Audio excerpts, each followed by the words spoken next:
I guess I should open your Twitch. That's probably a good You idea. know. I'm not sure I agree. Doesn't show him being online. It's There true. we Yeah. go. Gorgle blorgle. The delay is real. You should be Godless seeing Bob. the moon or the earth. or Yeah, something. God. Fanboy, I am still giggling about Godless Bob.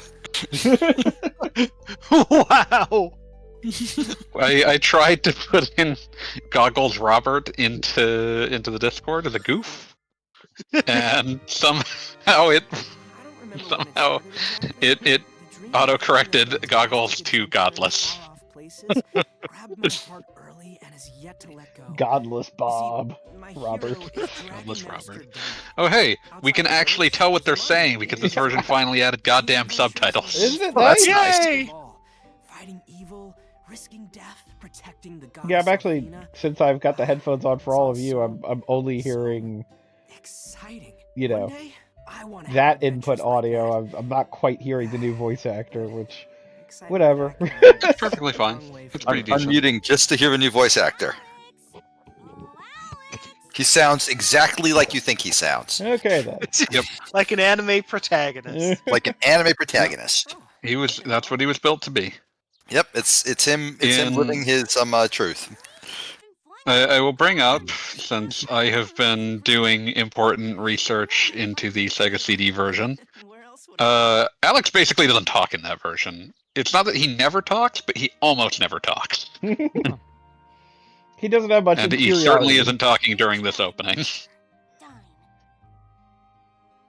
What was So that? is like this flying cat thing? Is that like a baby dragon, or No, like that's a his- secret! Oh, God! spoiler. Spoilers! Yeah. Spoilers!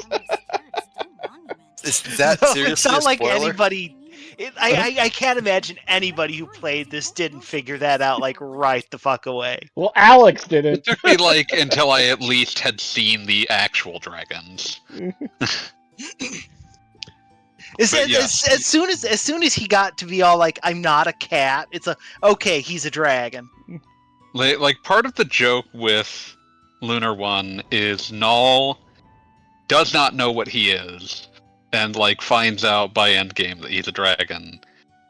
And then the joke in Lunar 2 is that the baby dragon that's following that protagonist is 100% clear on what she is. She's like, yeah, I'm a baby red dragon. And no one believes her because, no, you're just a flying cat, what the fuck? She also actively breathes fire, like, That is actually pretty funny. very early in the game. Yeah, that's one of her her gimmicks. This line, one of Ramus's lines here, has been subtly altered to make it slightly less weird. Only slightly though. So originally what he said well, not originally, but when Working Designs translated this for the PlayStation, he said making us filthy, stinking rich, and very popular in the process, which was deemed to be a little too modern sounding, a little too weird. They've also removed some, but not, like, if a line was in the core story, it's more likely that they made some sort of change to it, or if the line directly referenced a brand. Yes. I too love McDonald's, said Alex to his baby dragon. So there was a line in this very first village where there's like a child that talks about how he wants to grow up to be an adventurer, and Working Designs translation says that, and that's why he's eating his Wheaties. I mean, that's just funny. Working Designs. I mean, that's extremely Working Designs, but like, yeah, eating your Wheaties, I'd say that's enough of a cultural touchstone that I don't mind that. There's some things in the translation.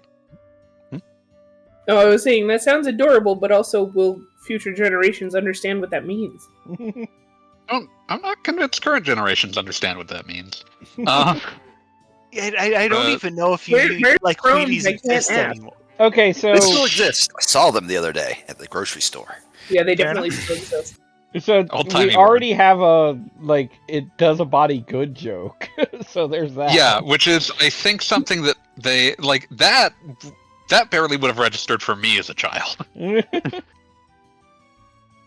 I mean, I would have recognized it, but I'm exactly 6 years older than you, I think.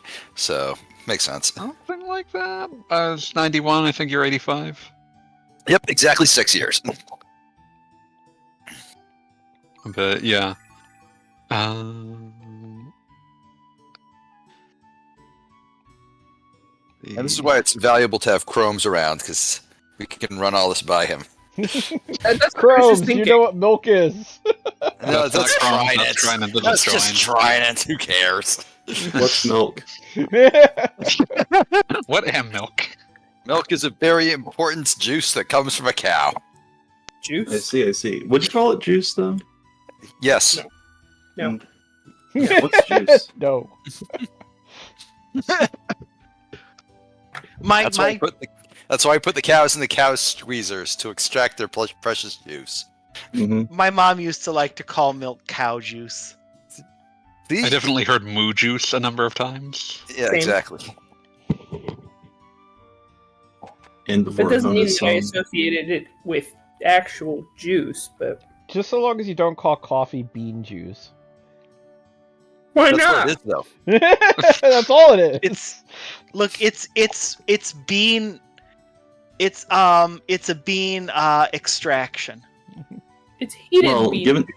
given that you stew it in water, arguably, or drip, it's more like bean soup. Mm. Oh, Even bean worse. This conversation No, no. is now just absolutely disgusting, and I was the one who started talking about cow juice. Let's You go all to sicken me. Starbucks for some bean soup. Well, hey, I don't drink coffee, so I don't mind making it sound bad. Yeah, same. I also do not don't drink coffee and mostly make it sound bad out of spite for just finding it kind of irritating to listen to coffee snobs over and over in my life. Wait, do none of us drink coffee? Am I going to have to Drink start coffee. drinking coffee just so I can differentiate myself again? Out of spite? Yeah, I mean, I'm like, I I've done less out of spite. You know me. I will drink coffee, but it's not really like a thing. So when Unfortunately, I I don't snob too much about coffee, but I do have when a I press. first moved out and got my own place, and I'm sorry was to like, interrupt, but we have a choking chicken joke, so that's still in there. Some No. things can't be escaped. yeah, wow. Let's all talk about jacking off. Backing off! Jacking off. Just a cool party dude. We all just thought he was a cool dude who liked to party.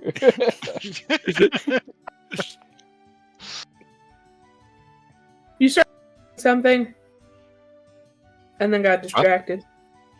Somebody Jacking started off. saying, Jacking off. No, I think Before Morning that- Song said something.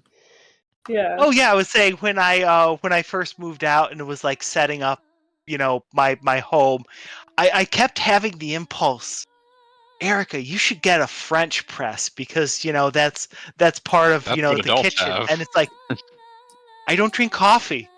What do I use this for? It's okay. I love the Somebody, subtitles just going la la la la la. When I am first moved out, I was like absolutely bachelor maxing, so I never so I never Beanbag bought chairs on anything. top of beanbag chairs. But for some Beat reason, literally ate out of a dog bowl. It said But for human some chow reason- on it. I had in my kitchen a George Foreman grill that I never used even once. That is don't know bachelor where I maxing, got but it. Yeah, just that no is one that is wants Yeah, that that is. is very bachelor coded. Yeah. I Now I love uh, cooking. I just cooked That it's some this unused as evening. extra bachelor coded. Yeah. So I'm gonna briefly interrupt to talk about the game for a moment. One of the Please do. changes that's just like that's just odd that they did that is what we're just seeing on screen now. The instrument Alex plays has changed. Huh. It's They- like a They had to classic kick recorder, Zelda right? to the curb beforehand.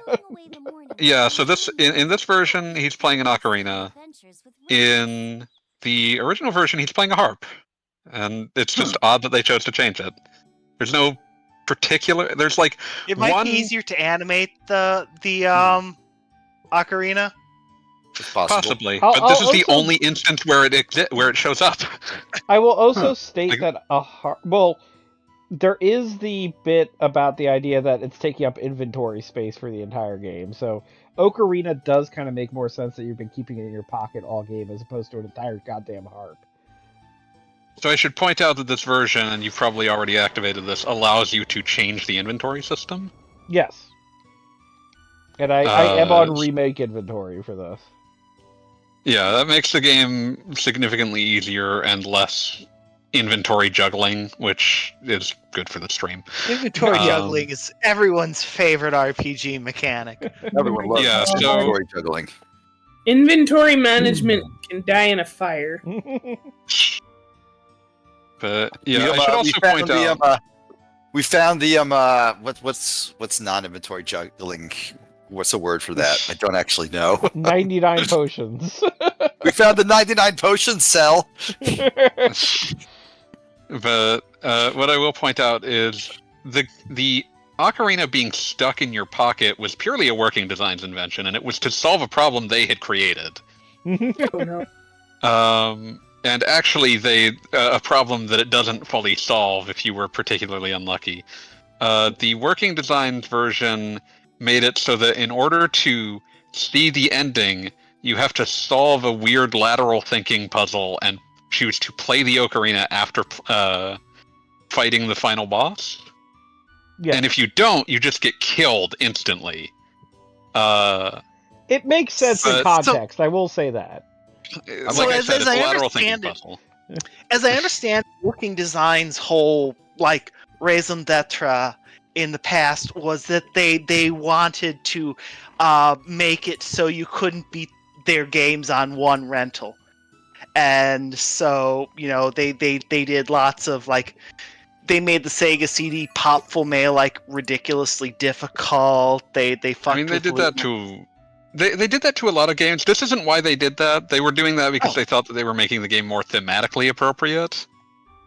The problem here is that if you pre-ordered Lunar, you could they hadn't yet implemented they hadn't yet implemented the ocarina is locked into Alex's inventory. You could transfer it to Null, or you could actually sell it, I think. So I want to say locking transferring yourself it out to of the Null ending. was the thing. I don't think you could sell it, but maybe I'm wrong. I think you could sell it, but I did not have access to that demo as a child.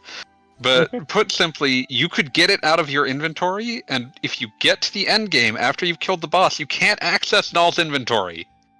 So whether you sell it or transfer it to Null, where it makes sense to put it, because it doesn't do anything other than access the sound test, you would, if you'd fight the final boss and then get killed. And you would have no way out of it. Yeah, okay. Congratulations, you played yourself. Yeah, put a quarter in your ass because you've played yourself. And yeah, working designs loved to they saw it as their mission to quote unquote they couldn't just leave well enough alone. It was their job to improve video game when they brought it to the West, and they would do this with limited, if any, consultation to the original developers. This broke at least 2 or 3 games entirely. Exile Wicked Phenomenon generally requires you to sit there and grind for 4 hours. It is a game that is maybe 6 hours long. Let's see. Silhouette Mirage is just completely hosed. Lunar 1 got Lunar this version of Lunar 1, the PS1 version of Lunar 1 got off relatively easily. Why are you not just going to your house? Where's my house? It's the one next to Dine's Monument, you dipshit. It's the one with your parents in it. I have to go all the way back up there. It's the one with your parents in it. That makes sense. I feel like that was obvious. But yeah, in any case, this one got off relatively easy. All they did was they hacked out, I think, in general, every monster gets a small buff. The EXP rewards for everything were cut down by about 15 to 20%. Same with money rewards. Which is better than 50 that we've seen in, other games. That's a lot. And then the last thing they did was, and this was probably the meanest thing they actually did in combination with that, Oh, you're gonna go grab all the bromides?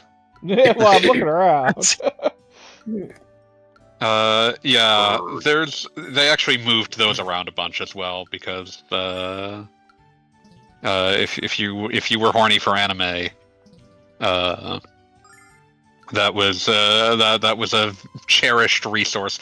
You need to be in the equip menu, not the use Yeah, I item got there menu. eventually. Okay. Let they who are without sin. Let's not fucking kid ourselves. We've all been horny for anime at some point in our lives. Oh yeah, All of 100%. And the Like, bromides were just Samuel L. built for Jackson that. has been horny about anime at some point in his life. But So for years, I thought I asked one of my parents completely out of context because of the naga at bromide you can get in Chrono Triggers. Hey, what's a bromide? And my I forget if it was my mom or my dad said, oh, it's like an old timey antacid. You take it to soothe your stomach. which It was isn't like, wrong. it's not wrong, but boy, it makes that bit in Chrono Trigger not make sense. You are Alright, going in the wrong so- direction. You're Yeah, headed well, for I the just White wanted to Dragon see- Cave, not the woods. I wanted to see what they said. It's been a while. We can't gotta go say, that way I right do- now. I do love me an old-fashioned RPG overworld map. This is extremely good. Yeah, not like- as good- Say- not as Modern good as my RPGs. personal favorite, The Underworld and Terra Enigma, where like it's got like the weird like reflective sun at the top of the screen and shit. But this is pretty darn good. Yeah, that was I'm legit. gonna cut in just long enough to reference another difference between this version and the Sega CD version. The overworld is much smaller in this version. Huh. And that is in part because there's no longer random battles on it. Nice. that's pretty The Sega CD version, like, there's no random battles in this version at all. I can see Everything that. is a Ooh. simple encounter. Dude hopping around. Yeah, hit R, ZR. Yeah, I know. I'm just doing one Modern at normal RPG speed to start here. So you Suffer get a from the feel lack for it. of world maps. I feel like I like Cloud Obscure a fair amount less than most people do, I think, but I really appreciated that it had like a fully navigable world map. That's that yeah. new French RPG everyone's talking about, right? RPG. Yes. Wow. Yeah, it I is don't very know French about that. to the point where you can dress your entire party in red berets and black and white striped shirts. Okay, that's like a level of self-awareness I absolutely love. I did this, and it made all the very serious, dramatic cutscenes much funnier. Yeah, in case you're curious, the French fucking great. are aware that they're French. It is a thing. Oh yeah, no, like I So- have been to Paris once in my life, and I gotta say I ain't never met a French person I didn't immediately like. Those guys are great. Yeah, everything Well- about them. I mean, I've been to Paris myself, and everything about them being like the biggest jackholes on the planet. I don't know where that's coming from. Like, It's I would Mostly assume the English, British. who well, then are that'll in do fact it. the biggest jackholes on the planet. Well, not true. I've also been to England, and that there've been loads of nice people there. But you know, I As a once had cultural friend- export, they export their biggest jackholes. that is extremely true. I will be right back. I So I'm I gonna- once had a French coworker who he was talking about PostgreSQL and the way with his accent it comes out as more like Postgre and like I think he must have had one of those like moments where you hear your own accent and he like adds, oh, pardon my French. but So a few other things. If you just want your characters to just attack, that's one of the tactics menu will do you fine. What else was I gonna say? Every dungeon in this got completely redesigned. Silver Star has fucking dreadful dungeons. They are all essentially mazes without anything resembling a landmark. It's genuinely just feels awful to navigate them. That's one thing that's always you've got, amused like- me about like later era remakes of East 1 and 2. Like they never changed the dungeon maps. Like, you know, the They've nightmare all that is used the same Solomon one since at Shrine least Eternal. is the exact same. Oh yeah, speaking of East, nearly there are about 3 companies that all of the beloved like cult classic RPGs were made by people who had left at any given time. So this game was the original version anyway was co-produced by a company called Studio Alex and Game Arts. Studio Alex was a bunch of ex-Falcom people, which is why if you play the Sega CD version, a little ways into the game, you can find Adol just chilling out in the background of an area. Yeah, that was like That is pretty great. learning that Quintet were also Falcom expats really made some of the like the sort of the game feel of like Soul Blazer especially make sense to me. Yeah. You can Soul tell Blazer that it's fucking like cool. starting from East 2. Yeah. Yeah, I would say but yeah, you can if you play this on the PS1 and then compare the EXP curve, it's a much faster like getting your characters to through the first handful of levels than you would get just because of the monkeying around with the EXP curve that Working Designs did.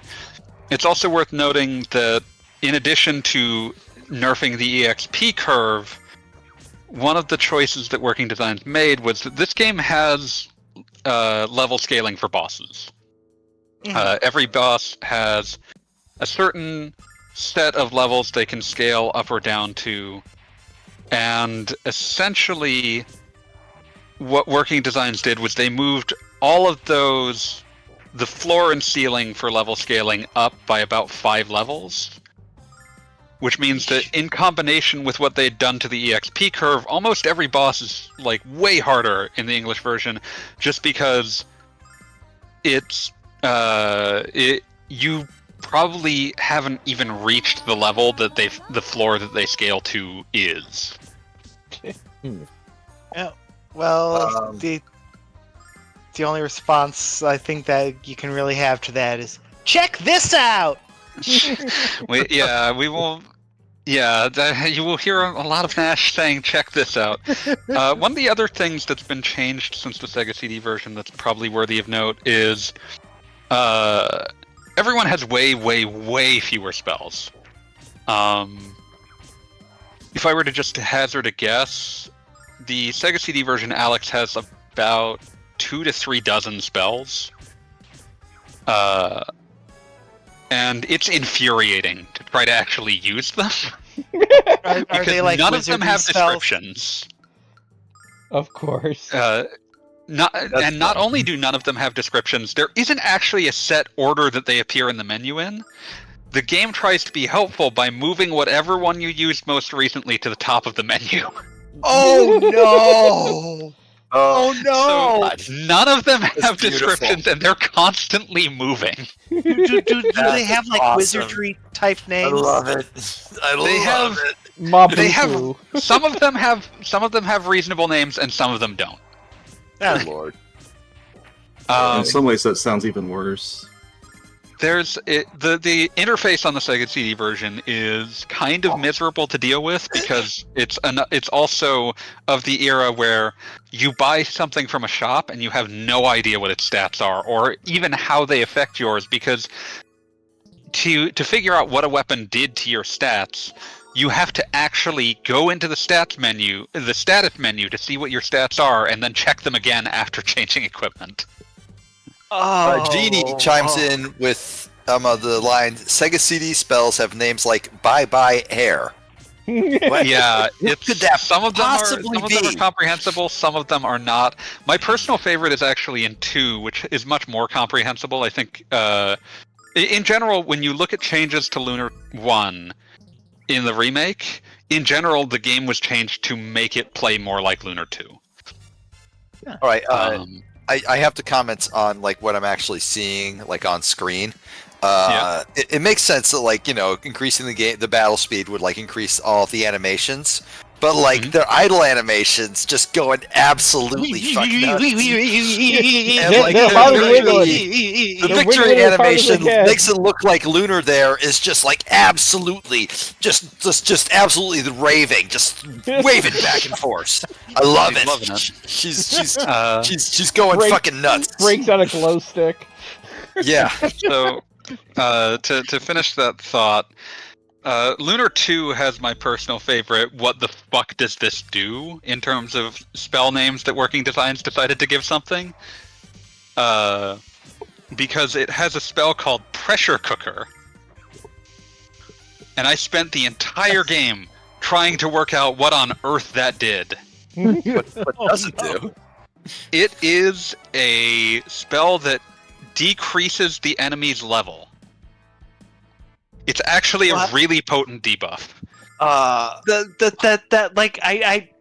Why would they call it I've that? never been able to determine why they ended up calling it Pressure Cooker. I have no idea. Through like every like permutation of like ways to say, oh, this makes your enemy like way the fuck weaker, and like I mean, I guess applying they're pressure trying in to imply combat it sports breaks means down like as positioning you cook it, yourself but- so that like to like keep your enemy from like getting like any good shots in. That almost counts, but somehow I don't think the guys at Working Designs were big into MMA. It's causing them to Especially not in 1994. Yeah, In exactly. fairness, Final Fantasy's traditional, level down spell is called Discord, and that doesn't make a whole lot more sense. But at least they But a tell lot of you times- what the spell does. I would also point out that a lot of times that spell just gets renamed in English. Yeah. Like pressure cooker. Like when you say something's when I say something's a pressure cooker, I'm usually like thinking like in media terms at least of like a really fucking tense situation. Like like I would say like the last like half hour of heat is a pressure cooker. I should point out that will stay broken. This is one of the only dungeons that actually uses the fact that enemies can move around them. Like I guess they just wanted to show that off. But these will stay broken, so that like having that monkey break through that block of ice means that you get a quick way to go back to town to restore your health. I was about to say I can go fill up. Yeah, that one will stay Luna's broken. MP, so that might be on the agenda here. Yeah. It's definitely something that they did on purpose, because by the time you would get through here, you've probably used all of your you've probably used a lot of your resources, so it gives you a quick way back without punishing you for leaving. A remarkably magnanimous thing for game of this era, or did the original not do this? The original doesn't have this entire dungeon. That gimmick doesn't exist. Because there aren't on-screen So what counters. there's no on-screen counters. What I was gonna like to finish the thoughts on the original game's dungeons. The dungeons in the original game are so like I was complaining they're so bad. But it's worse because like I said, the dungeons don't have landmarks in the original game, and there's only like 3 tile sets for them. Some of them will have their colors changed. So like it's this, Final Fantasy IV.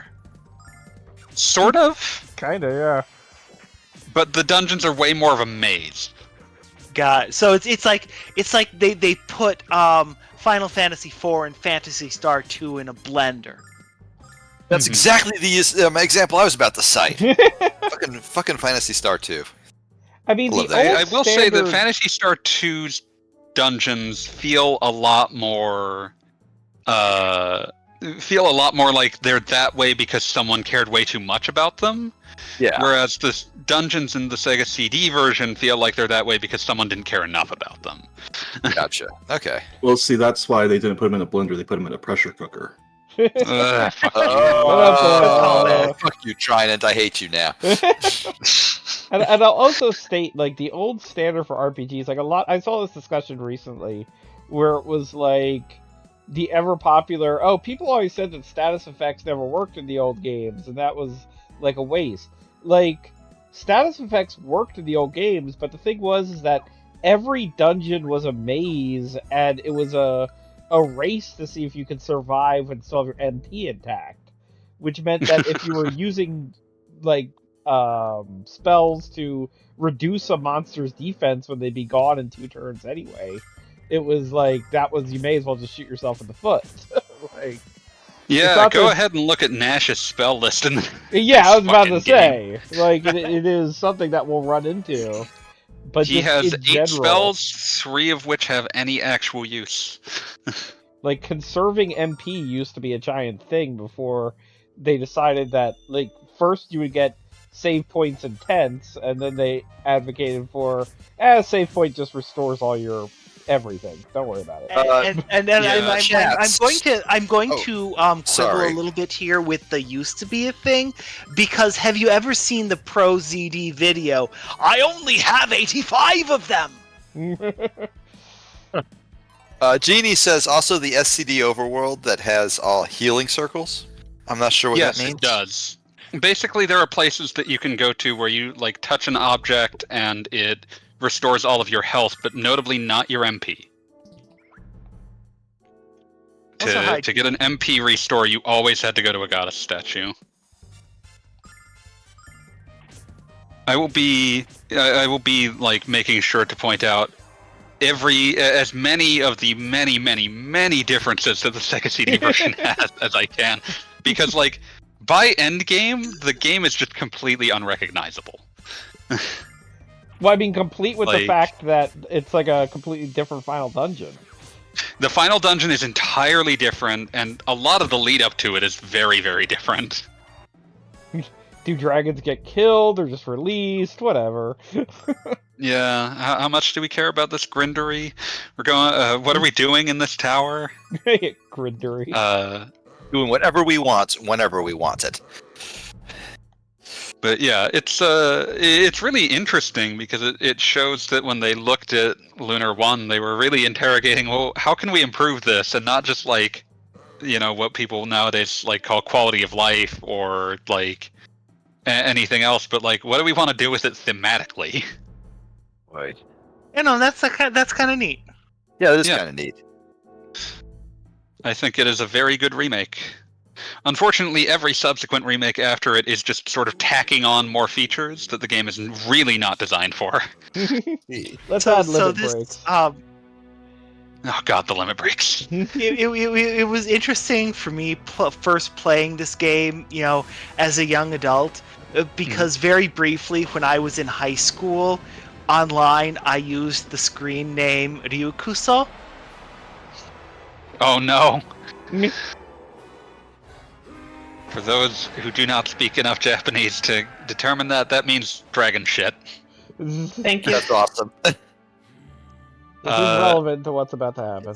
If you like just Yeah. used like screen name dragon shit, like in English, I would have been like, that's the coolest person ever. I want to be their friend. Yeah, same. But yeah, so it's brought up. We're just about to see it, but Quark, when you ask him for a dragon diamond, he's like, "Why do humans want these? They are my..." And then he cuts off and says, "Oh well."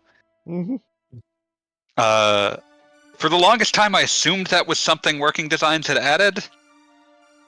But I looked it up definitely at some seems point, like it. and no, that is just in the.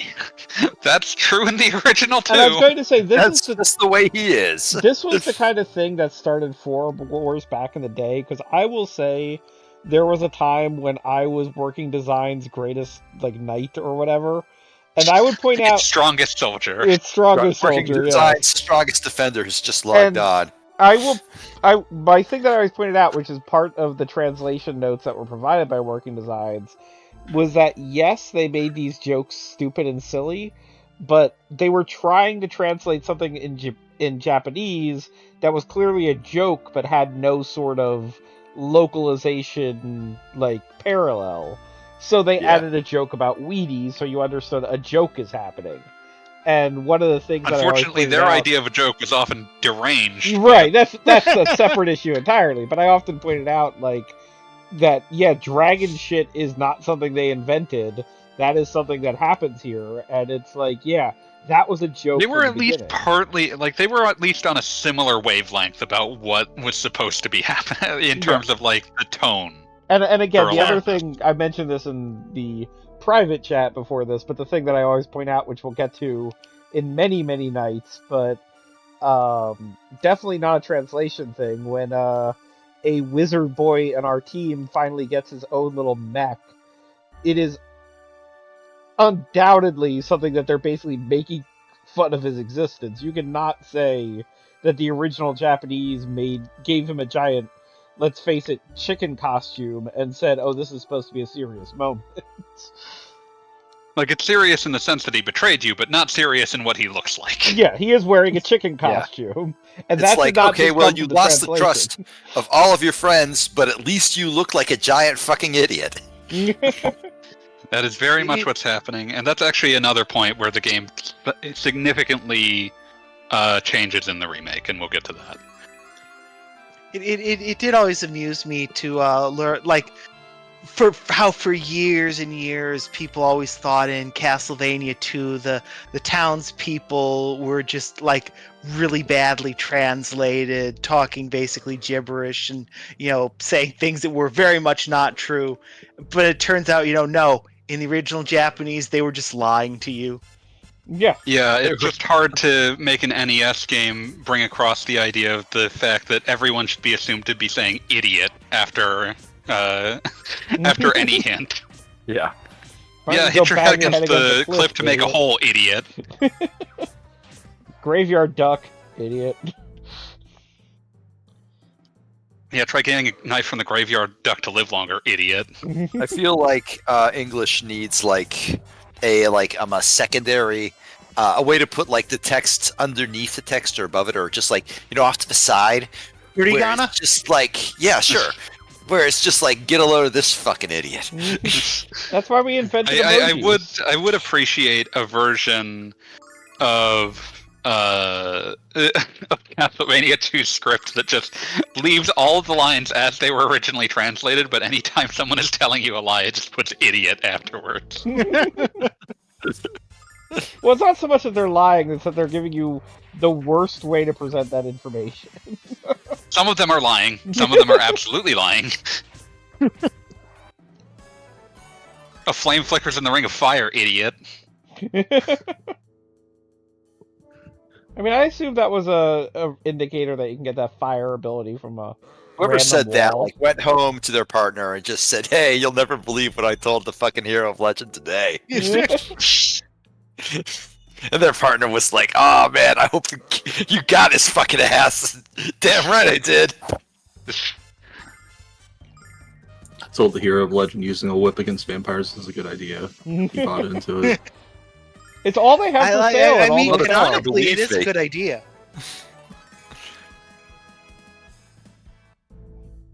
It's the He whip can of kick legend Dracula's that's powered ass. by his dead grandma or something. It happened. It can't Oh. unhappen.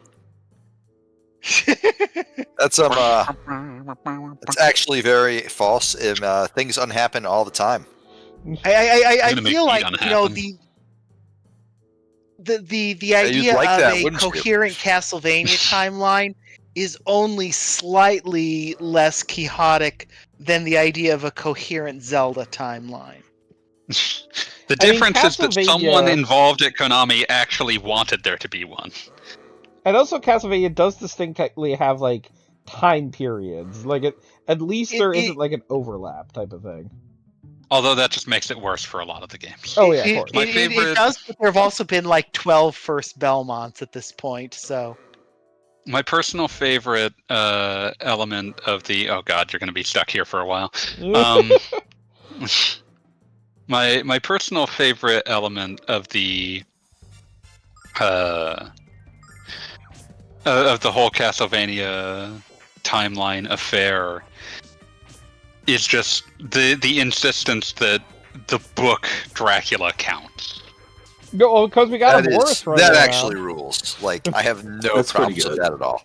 Like they recast the Texan that stabs Dracula with a Bowie knife as that was a Belmont. Kind of. I really like the idea that like That's there's like a Bloodlines, isn't whole it? family of Belmonts just in Texas hanging out. Yeah, you know? one of the branch families, the Morris family, Quincy Morris stabbed Dracula with a Bowie knife. Presumably, it's the same sub-weapon that you can use as a different Belmont. Well, I mean, like in Well, some it's good against Castlevania vampires. games, the dagger sub weapon can be pretty broken. Like my first playthrough of Symphony of the Night, I dagger spam Dracula to death. So There you go. Hey, there it works. You know. That's canon.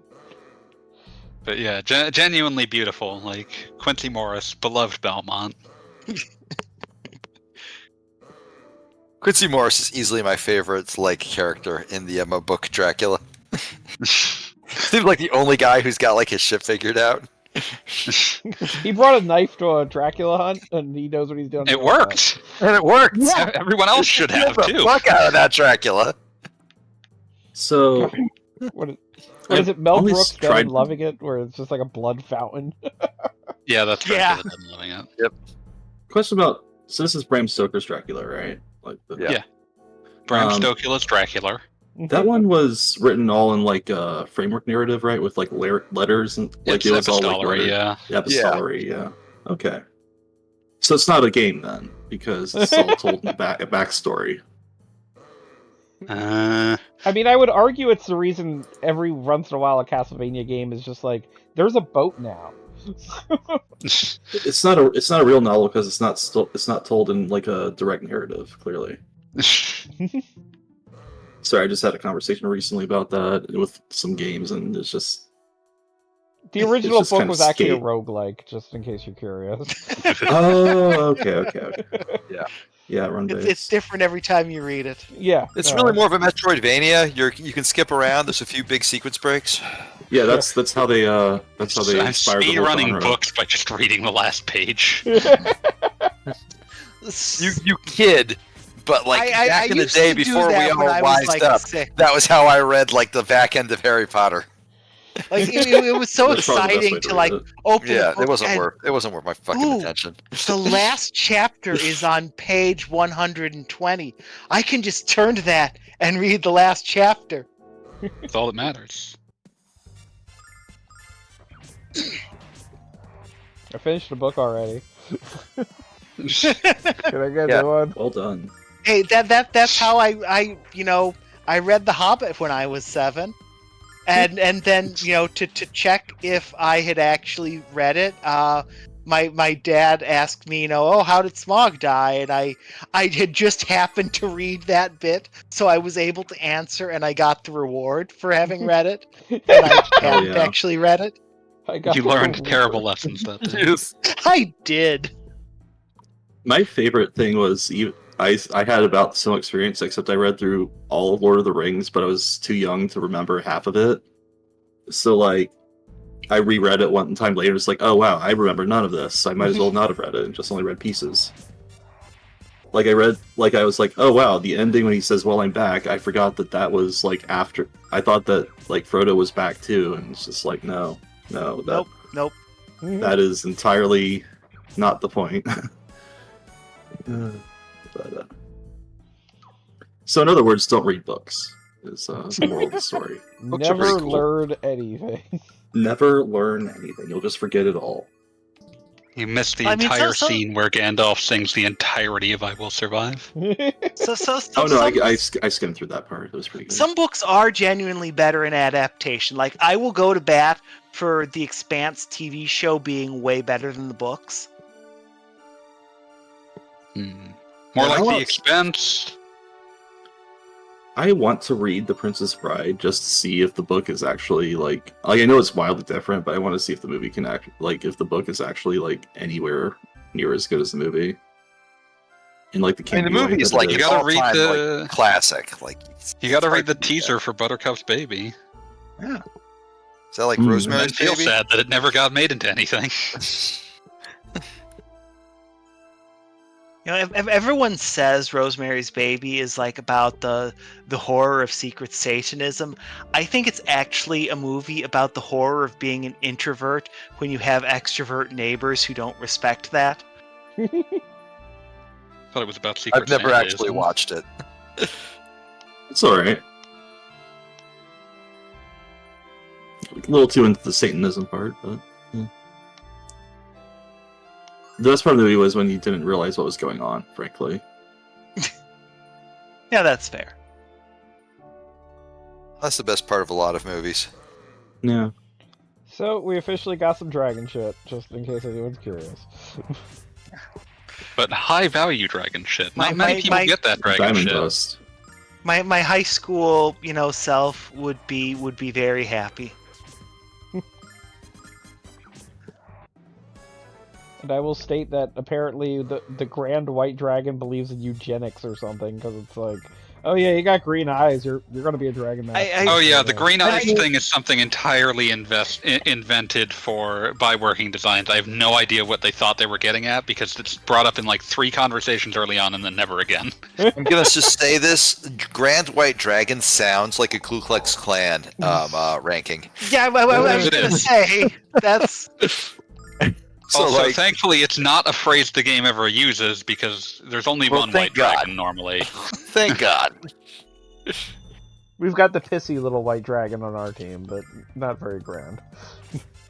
I mean, white dragon. I don't. I look at that little tiny dragon. I think, yeah, he's a dipshit. Yeah, he probably He's a like cat, He'll He grow into it. probably cats are all probably dipshits. sometimes chases his own. But like, tail, I look at or, him and I do not immediately fish. think, oh man, I bet that guy's racist. White power dragon. We'll knock your like valuable pottery off a shelf. Absolutely. Racist? No. Can you Yeah. imagine, Yeah. by the way, if cats actually had wigs, just if humanity would survive? Like, we wouldn't be able to get anything done. You said Oh, no, not wigs, a- not wings. Wings. As in flight. If cats could fly. I heard wit. I also heard wigs. I was like, if cats had wigs, and I'm just thinking of like a cat like wearing like one of those Canadian judge wigs that looks like a fucking like. I'm pretty sure like this was an 1700s entire deal. website in like 2002. I would believe it. Net.com. I miss the old internet sometimes. God, same. Right? Cats and Hey, wigs. Morning Song, do you remember Save Toby, or is that just a me thing? Oh god, SaveToby.com. I don't remember SaveToby.com. I do remember .com. I don't know what you just said Was there. that a Either cut coffee out or it noise? was a very. It was con with like 6 A's.com, and it would just it would play Captain Kirk yelling con from Star Trek 2. That is really over and good. over. That is really And- good. and- SaveToby.com was my favorite website to show people in that beautiful like proto-internet days. It was somebody who like had a pet rabbit and took a bunch of pictures of it, and then just like wrote, "Hey, give me money or eat the rabbit." Wow. And he got so much fucking money from that. He wasn't gonna eat the rabbit. Like every time like the supposed due date came, he just extended it a few months. I have no desire to eat my pet rabbit. But, Yeah, rabbit would just get but I do bigger. have a desire to get money from strangers on the All internet. he had to do was say, "Oh no, I'll totally do it," and people were like, "No, don't." Toby!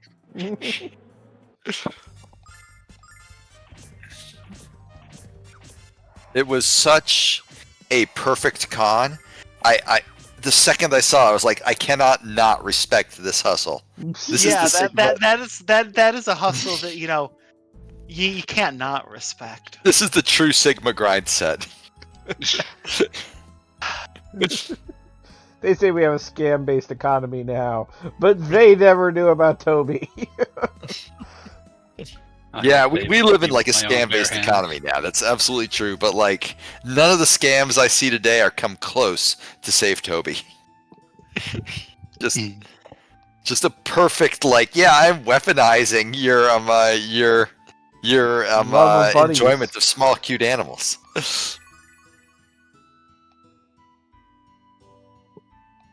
Alright, note, stuff on mycat.com, no longer a thing. Very sad. Oh, That is Aw. It's all like Indonesian spam.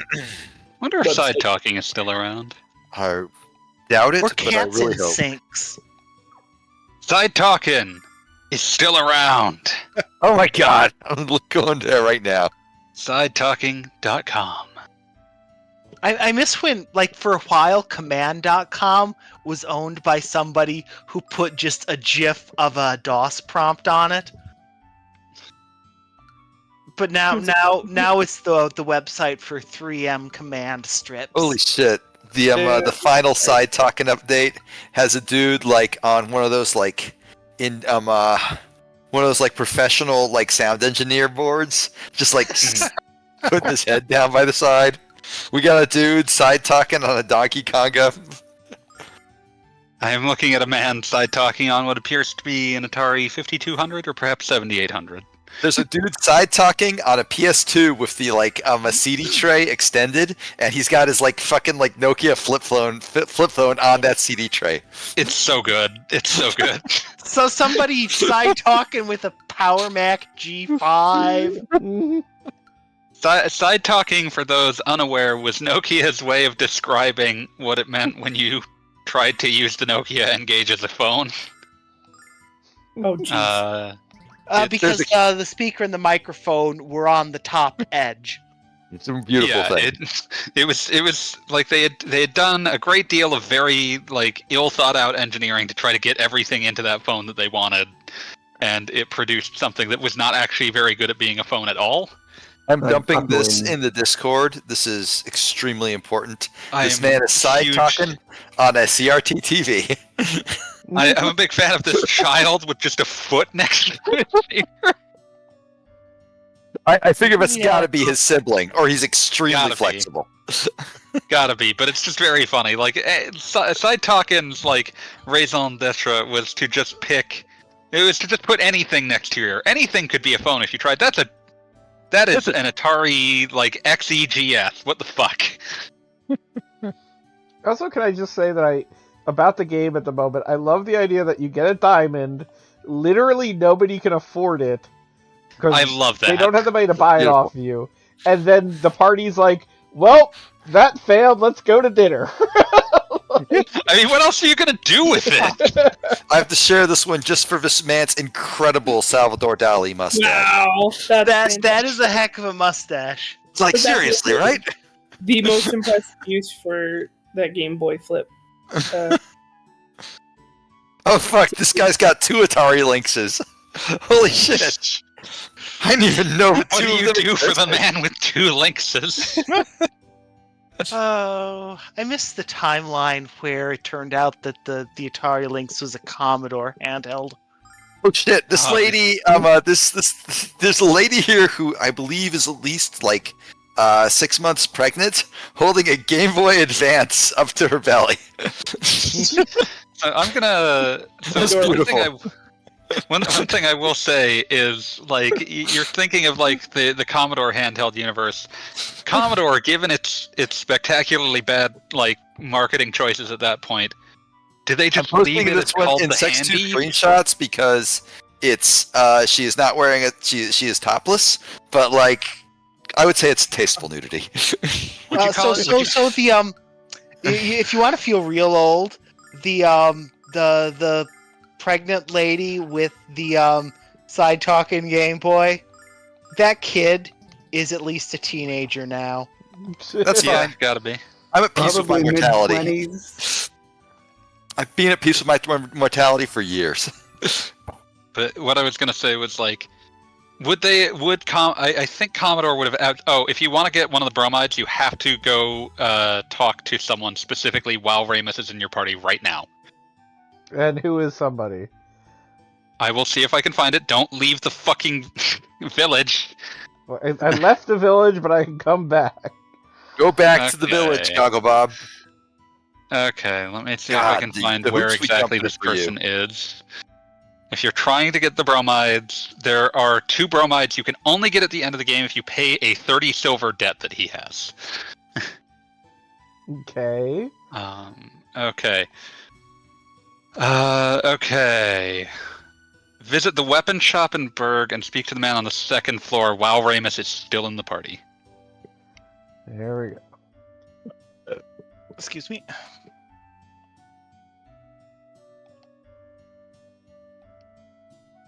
You will know that it worked because the game will mention to you that you have lost silver. Lost 30 silver. There you go. All right. Anything else while we're here? No, nothing you need to worry about. Okay. This is just a thing that has a very small window of activation. But yeah, I love live on side the internet talking. now where we can look up anime porn anytime we want. This is very soft anyway.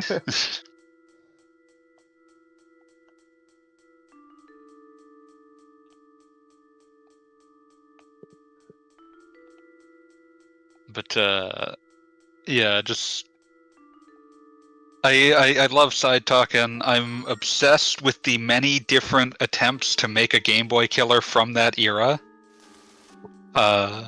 It was such a beautiful waste of time because, like, you weren't gonna make the fucking Game Boy Killer. You just weren't.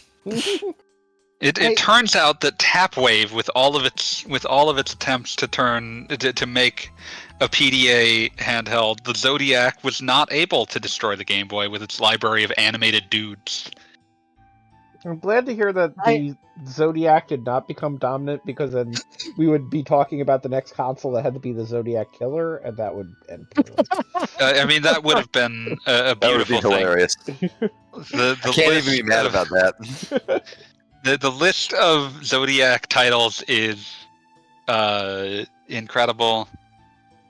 I still think there is a moment in the late aughts to early teens when you could have done a smartphone Game Boy hybrid thing and had it really take off. It didn't It's happen, possible. but it could have if Yeah, somebody sure, I'll had buy done it that. right. Oh my god, Running someone's side experience talking with the mode? Daikatana PC box. It's beautiful. Think How of long did perfect that timing. photo take to come out? Probably a couple years. Uh, But yeah, like, The real joke is I- that's just a normal dev time now. yeah, it is always funny when you go back and look at it. Although the reason that the dev time took so long is also the reason why, like, would mean that if they had done it now, it would have been a 9-year development cycle. Yeah, well, Uh, that and that we laugh at how long it is now, and then it's just like, Yeah, Yeah, no, I'm just normal saying, now. like, the reason it was protracted at a time when game development was not protracted is the kind of reason that would make a game take 9 years to make now. true. It was yeah. John Romero just saw a new engine with new features, and now he wants to move the entire game over to it. I'm pretty sure that's I- something happened to him at Duke Nukem Forever like 18 times. Yeah, Yep. basically. It turns out that if management can't decide on what features it actually wants, games just sort of stay in limbo forever. yeah, Yep. yeah.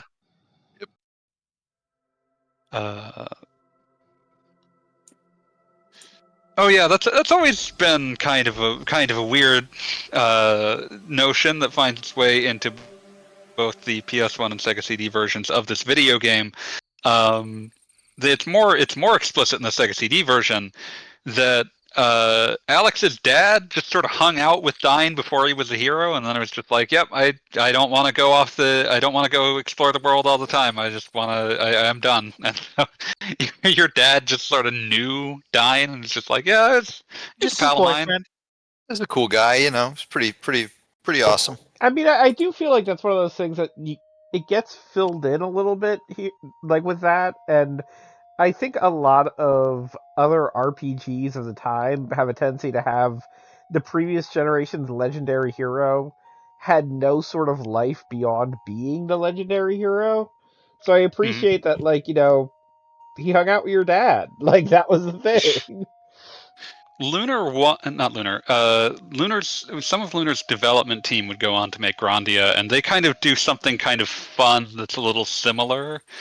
When they reveal that, like, oh yeah, the protagonist's dad is an adventurer who went off and disappeared. And one of the things I love about Grandia 1 is that that's not resolved. Like, it's not like, oh, he's out there somewhere. It's just like, no, he disappeared because he died at some point. We don't know where it was. So I think it but turns the other out your thing- mom is a legendary pirate. Yeah, like she was a pirate, Lily the Skull, and she I love Moretsu pirates. and she was just charmed by the the adventurous spirit and kindness of Justin's father, and just like, yeah, no, I'll settle down with this guy, and now she just runs the restaurant. She was tired We of need to getting play scurvy. Grandia 1 sometime, because I really like Grandia 2. Grandia I 1 adore is Grandia 1. absolutely delightful. Like, there's no part of that game that is not just going all in on all of, like, the weirdness you could possibly put into a game like that. But I think the part that, Grandia- like, most... Grandia sorry, go having on. continuity with Lunar, I completely understand, because it's similarly, like, if you really sat me down and was like, what's special about Lunar, I don't think I could tell you a single absolutely unique thing to this game. But I like everybody in it. So Grandia's kind of got It's that just going on, charming. too. It's nice. Grandia 1 has, like, Grandia has a stronger claim to, like, it has much stronger systems. But Grandia 1 especially is tonally Lunar 3. Well, would say, I will say one thing that is it- like pretty much unique about this game is that nobody can walk east or west. that is true. They are all, like, at that weird angle. No, if I was to, like- They're kind of sidewalking. They walk. If I was to, like, like, sing the praises of Grandia 1 for a moment's morning song, I would say that the intro is probably one of the strongest I've ever seen in any video game, because it's literally just a kid, like, like maybe a 12-year-old playing, like, with a 9-year-old, He's 14. trying to, like... But yeah, He's 14, okay, but he's like trying to entertain like a 6-year-old essentially. So it's just them running around town trying to find legendary items that are all shit like pots and pans and discarded spoons.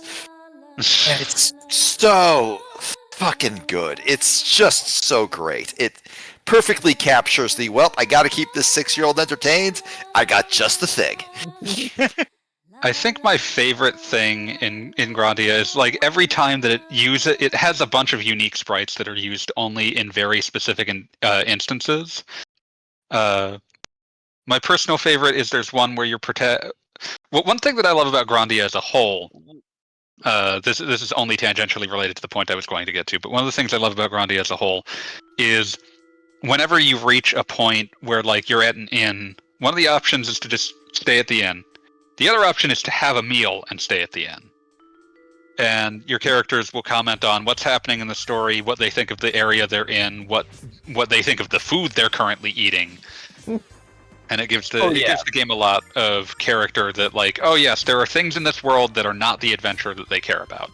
Yeah, I like that about Grandia 2 when I played it. Mm-hmm. Except for the Grandia whole 1 does thing that as about well.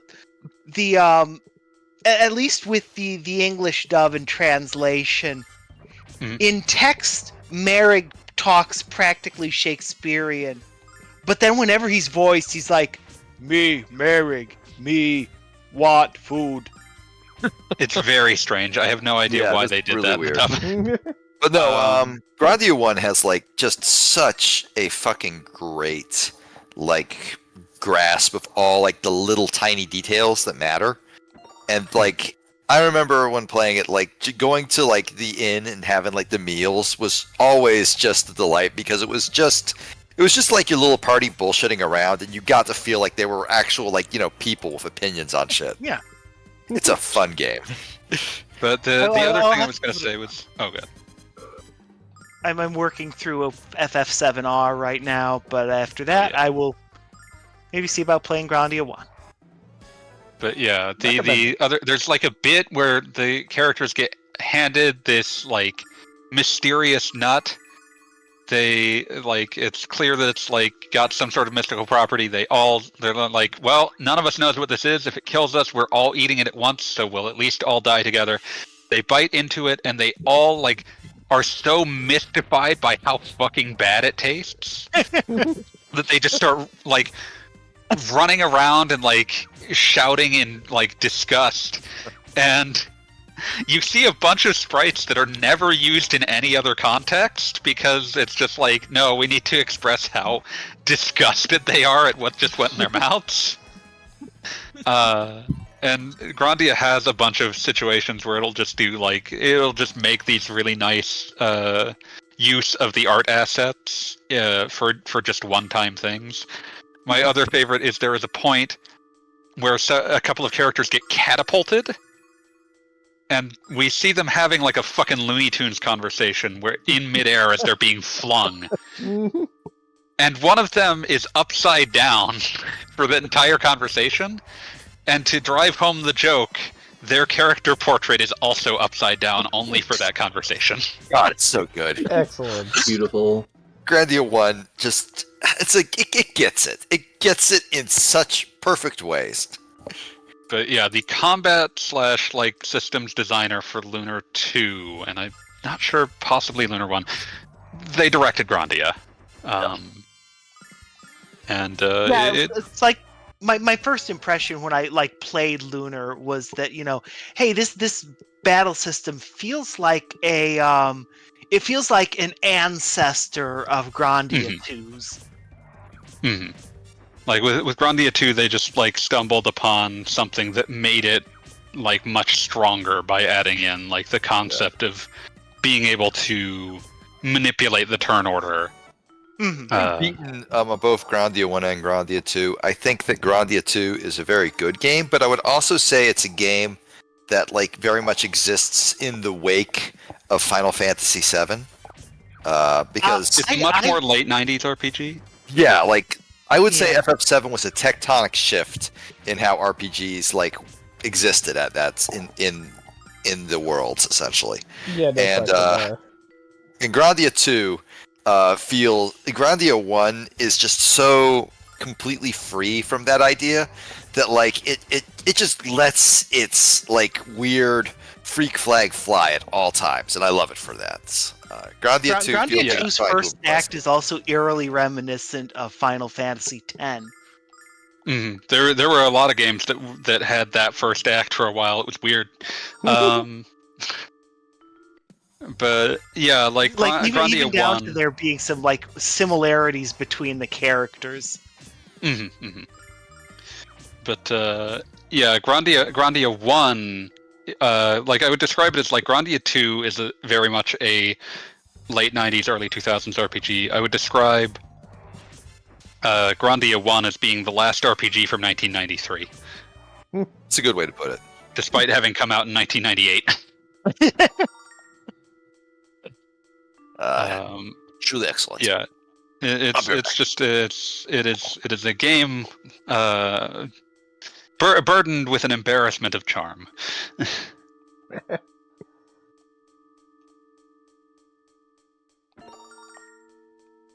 I know what you're avoiding.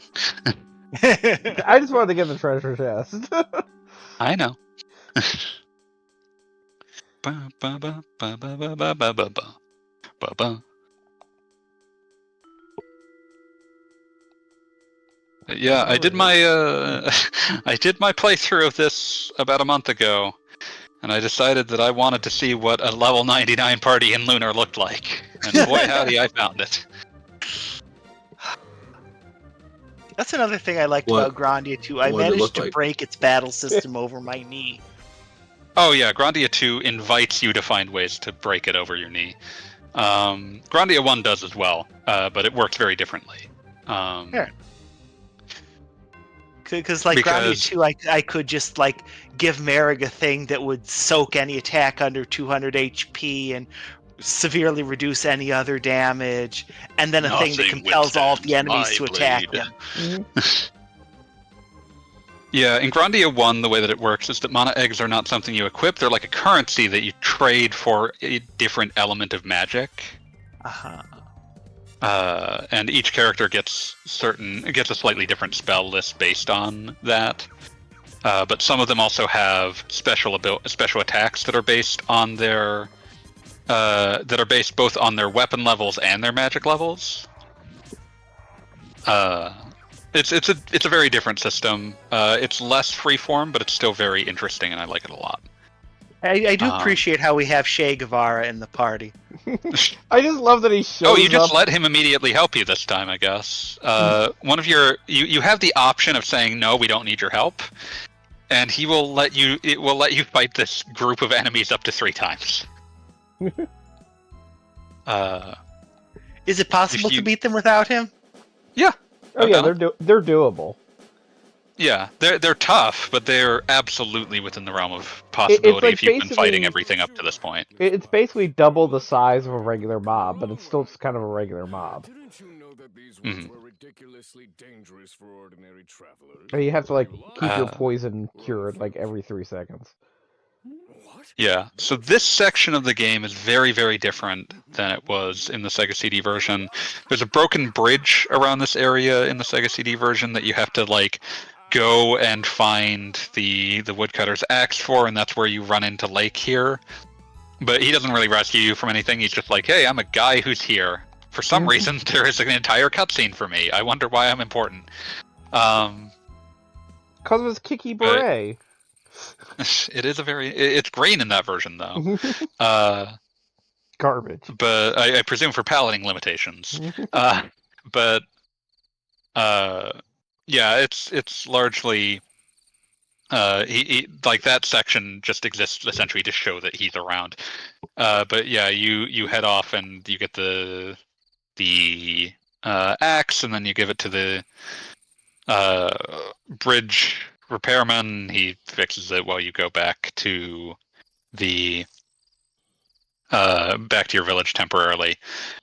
God, I hate this idiot. So you guys are from the birthplace of Dragon Master Died, eh? I heard Dragon Master Died's a pretty cool guy. Yeah. I mean, I don't know about you, but I heard he was pretty damn awesome. So the thing that threw me when I got to level 99 is I always assumed that at level 99, Alex's stats would essentially just be a match for Lake's here. And that is not actually correct. Alex's stats are significantly better than Lake's at level 99. Good. Wait, who's Lake? Is it this guy with the hat? It's He's Che Guevara. Yeah. Is that his dad? No. No, we already met his dad. No. Yeah, So okay. It's But Luna's dad and lover. Wait, this is confusing. Let's not phrase it that way ever, Jesus. It's kind of a Guilty Gear thing. The other thing that didn't occur to me until I played it this time is that based on statements made in the game, Alex is actually supposed to be a few years older than Luna. I mean, he has to be, right? Like He didn't straight up. He doesn't per se have to be. It's just that it's brought up that you were like. It's brought up later on that like the first time they met Luna when she was brought to live with Alex's family, Alex was like old enough to be like walking around. Yeah. So Luna is like 15. Alex is probably somewhere around 17. Yeah, no, that makes perfect sense. But it's just something I'd always sort of thought of them as like, oh, they're about the same age. I mean, I feel like they're at the I totally did get a sort of Alex is older vibe, like just from the sort of hero thing going on, and not so much like he's the eldest. It's just a matter of like he's the older brother of the relationship, in so much as there could be a sibling relationship with them. Because of course, don't get attached to that idea. I was about to say they're siblings in the respect of Star Wars characters. Oh dear. Oh boy. Less upsetting than that. Look, they come from a very small village. Luna is like one of 3 women in the whole place, okay? And the only one Alex's age. Yes. Look, small town life, shit gets weird. Yeah, so that's being level 10 in the PS1 version by this point would have required a great deal of grinding to make happen, just because of the rebalancing that Working Designs chose to do. I mean, the funny thing is already my brain is kind of like, Luna isn't supposed to have this much MP at this point, is she? And I guess she actually is. It's just I remember the PlayStation 1 version. Yeah, like, she's supposed to. Working Designs was fucking with you. Yeah. No, I mean, like, I have not used an item yet in this game just because Luna has been a bottomless well. And in the PlayStation version, I definitely had already like, you're out of Starlight, it's over. A talking cat? Mm-hmm. So this is the Sega CD version? No, this is a update of the PS1 version. It's widescreen. This is the one that released recently, correct? Yeah, about a month or so ago. Yes. Okay. Which instantly, Fanboy, have you noticed? Did the physical stocking issues get rectified, or is it just like It's been coming in and out of stock over the past month or so. Okay. I didn't know if it was going to be one of those where it's like, this is in short supply forever. They are reprinting it, but whenever it goes up, it does not stay up for very long. Interesting. But, yeah, so... some other... So yeah, the entire, like, quest around this town has been significantly restructured, and there's actually some jokes in this version about characters sort of assuming that what you did in the Sega CD version is what you need to do in this one.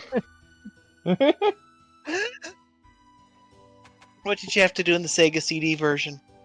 So what's going to end up happening here is that, like, you find out that a C chart got gambled away, and you need to get the C chart in order to be able to go to Maribia, the city where you're going to be able to sell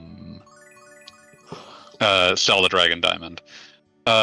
You never even attempt to get that C chart back in the Sega CD version. You just try to find someone else who has it.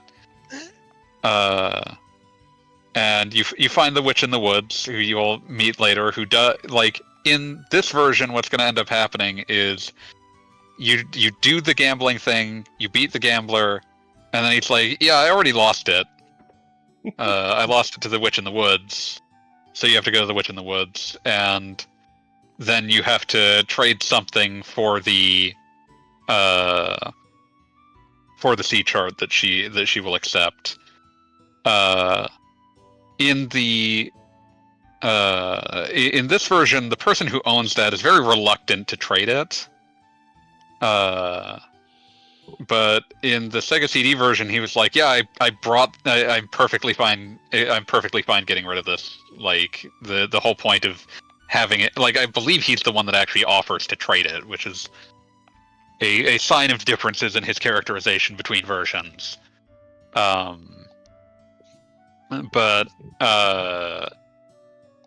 in the Sega CD version, you also, like, the secondary conflict is instead that you have to relight the lighthouse, which is, like, it's not really a dungeon. It's just like a place you have to go up until you reach the top, but there's not really encounters in it. It's a very odd. I can kind of see why they cut it, because it doesn't really add anything.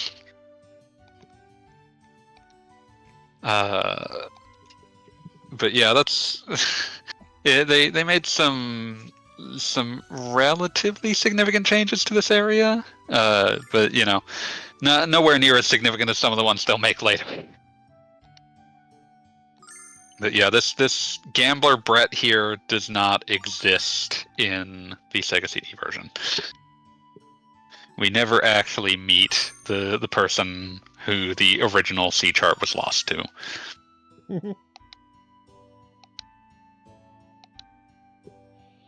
This is where Ramus gets to show off. Yeah, this segment was added just to give Ramus a bit more shine, because he does not do much in this game before, spoilers, leaving the party. Yeah, it's kind of like he's a greedy little kid, but this is the part where he proves that, sometimes being a greedy little kid is useful.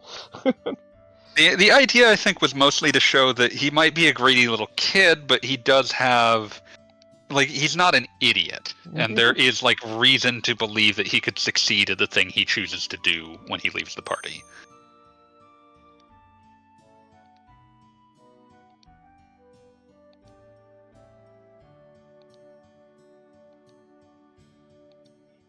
Way to go. Deeper clink. He knows the exact sounds of money. He knows the sound that money makes when it hits the ground.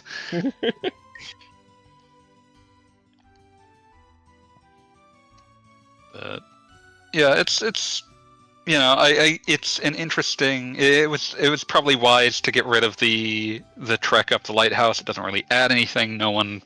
There's no real gameplay attached to it. No one has any significant character or story beats associated with it. So they just replaced it with this, where it gives Ramus something to do that gives him some little extra bit of characterization. So that you don't hate him. I mean, I do remember everybody back in the day, just because there was starting to be a timing overlap of comparing Ramus to Cartman. Because there's definitely some DNA there. Oh boy. Yeah, because he was a slightly greedy child who happened to be overweight. Yeah. Some of the overweight jokes have been cut from this one, not all of them.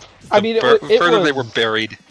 I was just going to say, it was in the overbearingly original, constant in the original. It was just have you heard that Ramus is fat?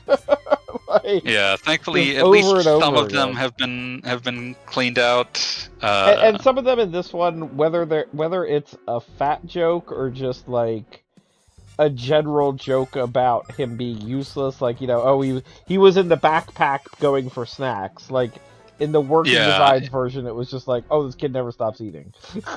In the context of the working designs joke, that was of the working design script, that was clearly a fat joke. Yeah, and without all of the other fat jokes around it, it can be read as just you weren't trying. Yeah, you are a cowardly nincompoop who incidentally enjoys snacks. But I believe also I can't remember if they cut that in the working designs translation. It's very specifically cheese and crackers, which I just don't associate with this era, but I think they may have left that because it's not a brand. Is that even does that even count as a fat joke? Because cheese and crackers is just a snack. Again, it's fine in the what we're getting at is that in the working designs version, half of all incidental dialogue referencing Ramus is, look at how fat this kid is. Well, that's just mean. So in that context, he's looking for snacks, it's look at how fat this kid is. Without those constantly clogging the script, the he's looking in the backpack for snacks, it's just sort of this is just kind of a dipshit kid. Yes. Yeah, well, because the statement is that, Alex saved the day, Ramus, you were just going through the backpack looking for snacks. You crazy child. We all get hungry sometimes. Mm-hmm. It's again, in general, the things that they were clearly looking for the most in this script update was to get rid of anything that was a brand, and to get rid of anything that was overtly offensive. Honestly, pretty decent goals. I know we're not too far in yet, but I will say that there hasn't been anything other than basically that milk joke felt a little bit out of context, but that was also, if you didn't know that was specifically the brand slogan, it wouldn't be anything. This was the pre-got milk slogan. Yeah. It does the body good. Yeah, it's phrased in such a way that it's an odd phrase, but it's basically just saying Dine was serious about being an adventurer, so he ate healthy. But Cheese yeah, and so crackers just makes me think of Wallace and Gromit. Oh, so Everyone this is the knows British food move. made of cheese. But This isn't Bach. I've been diddled again. I was about to say we're gonna say it. When is Wallace going to say I've been diddled again? I don't think Wallace would ever say that because Wallace is a good soul with kindness and sincerity in his heart. Unlike Yeah, but whoever made also Clark. I would laugh hysterically if there was a Wallace and Gromit short where Wallace said I've been diddled again. That is true. I also would laugh very hard. Making the valuable Plock reference for all 3 of the audience members that will enjoy that. all the Plockamaniacs out there. You know, I Maniacs. would laugh like hysterically, but also defeatedly, kind of like those horror movies where like they just see the ending and it's themselves and they just like laugh hysterically. What was that? What was that trashy one with Neil somebody in it? The Mouth of Madness or whatever. You know, Neil always wore a shirt. Something like that, sure. But the one where he's eating popcorn and laughing. Mouth of Madness. Yeah, that's where I would be if I saw that. That's fair. I would have just said you've been diddled again. Is there any circumstances which you would not say that you've been diddled again, fanboy? Absolutely not. Oh, directed at fanboy, just not a general audience. Okay. I personally would say it at any opportunity because I think that is the height of comedy. What is a funeral? Even better. That's what they died of. Like, I want my gravestone to say I've been diddled again. Somebody write that down. It's already in the recording. I was going to say, this is legally binding now.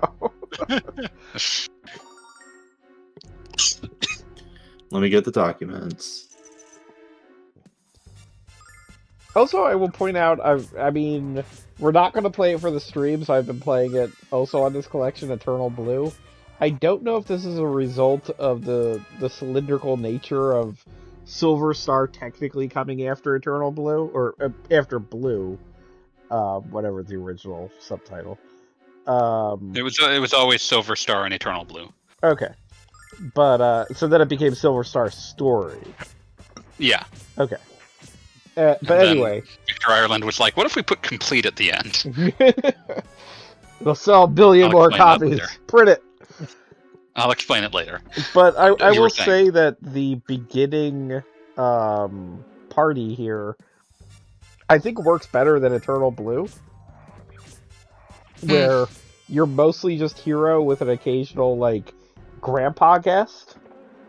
And this is like, I mean, Ramus isn't exactly setting the world on fire, but he's at least another attack slot, and then you've got Luna on dedicated healing. And, like, things feel doable. And you feel, I've always felt kind of solitary at the beginning of Lunar Eternal Blue, before you wind up with Lisa. You get Ronfar pretty quickly, though. Dungeon.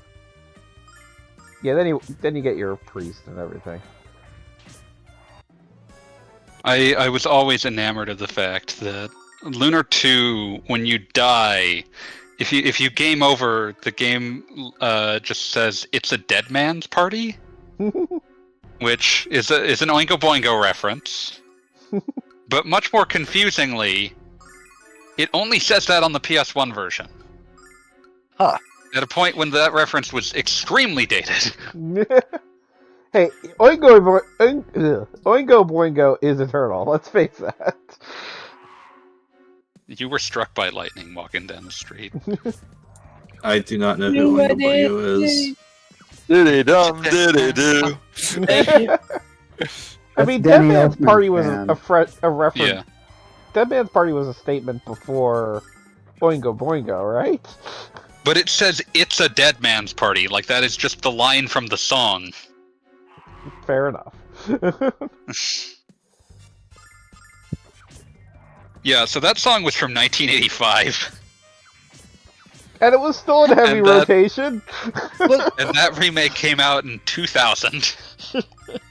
After many It was delays. only 15 years old.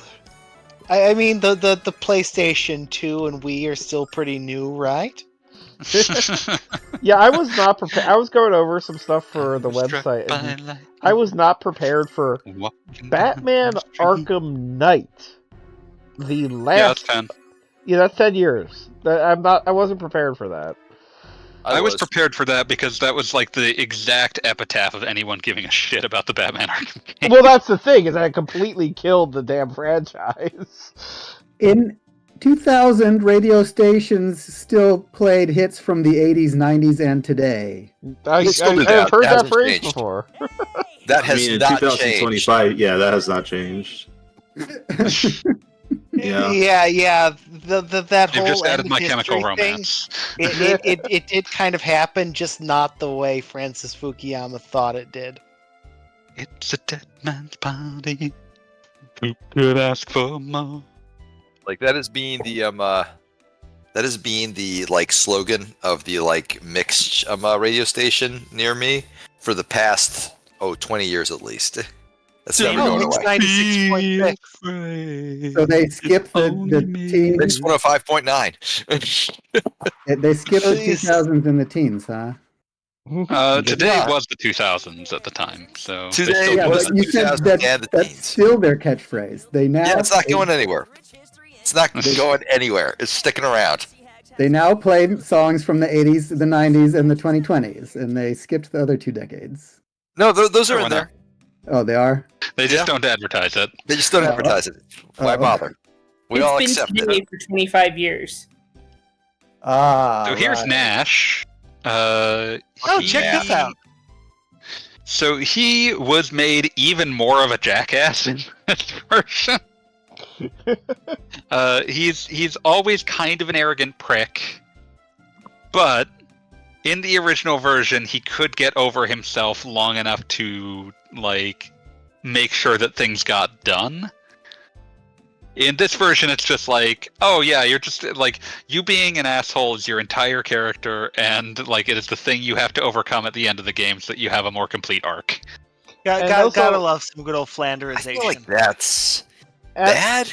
As we were talking about earlier when I was working Design's Greatest Defender, one of the other things I pointed out was that animation of Nash when he's introduced and like whips out his comb, does his hair, and then And talks to you. spins it, and yeah. Yeah, there's no way you can just say, "Oh, that was translated wrong." Like, no, Nash is an idiot. Like, He's and like the way that you get him is that he fell for the stupidest trap any human being has ever fell for. He fell for a trap that a small, stupid animal doesn't often fall for. Yeah, Wait, no, you mean like the stick propped up, the box propped It is up by a literally stick? stick propping up. Yes, that is literally what happened. and That's there's beautiful. just a banana. that is what he got. Yeah, it trapped wasn't by. even clear why he wanted that. It's just a banana. He just wanted a banana. He was hungry. He wanted a banana. I totally get Like wanting a bananas. banana. I want a banana right now, actually. Do not fall into a trap, Beat. You're not the boss of me. You can't tell me what to do. Fair. But yeah, he was made significantly more of a jackass in the remake, to the point where there's a point later in the game where he betrays the party. In the original version, that's a ruse. He's doing it to get information. In this version, it's like, no, I just did it. I only played the Game Boy Advance version, and I remember when he betrays the party, his like girlfriend or something just slaps him, and he's like, "Well, now Yeah, I that's feel the same as super this bad." version. Yes. How many people can you have in your party in this game? There are That 5 is people in the party, and the game always determines by dint of what's going on in the plot who is in there. Yeah. Okay, so like Final Fantasy IV. I mean, Horse your guys party are gets Arcadia, take a pretty pick. stable, like by about the halfway point. A third of the way through, you get your final party, and essentially the only time that anyone leaves it is for like specific gimmick dungeons. Yeah, it winds up being pretty stable. Mhm. It's just this opening, like the opening act has a lot of people come in and out. In the Sega CD version, he volunteers to Kane without really specifically having a big fight over it, as I recall.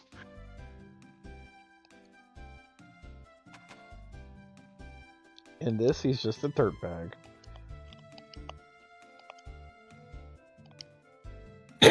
That sounds terrible. He is kind of like they played up the amount of dirtbag he is, in part to give him more of like a solid character arc. But there's arguments to be made for and against whether they maybe went a little too far. Yeah. Okay, there's a cat's the other white meat joke in here. This area does specifically have a section where they removed a line from Null that was just racist. Well, that was where that was. Okay. Yeah, it's this dog that you're seeing on the screen right now. Well, we were seeing before. Oh, I do have to check what exactly if he just says anything in particular. Yeah, he basically just says. I think it's basically like you look. I forget what it is. You don't need to say the it's racist a pretty line.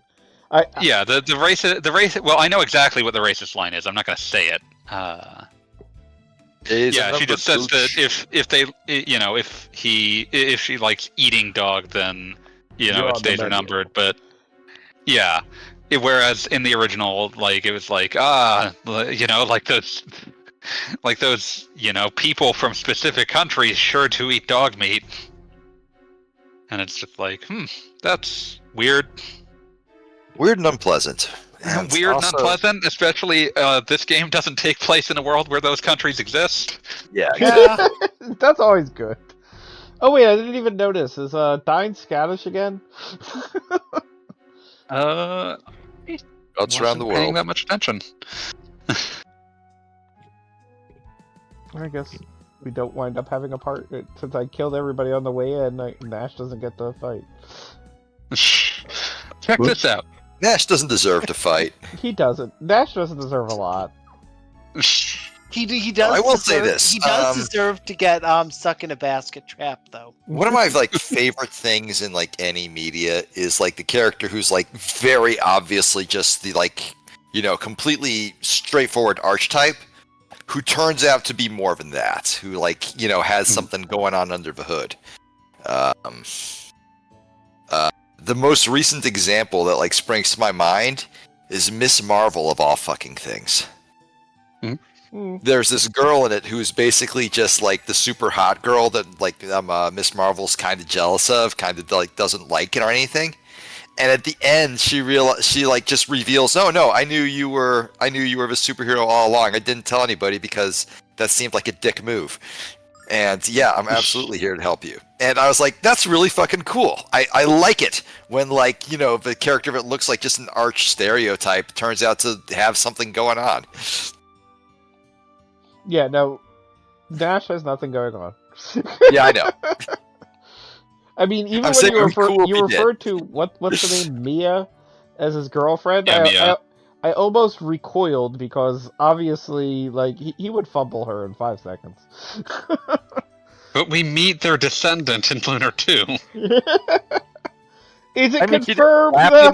And he stopped being a dick.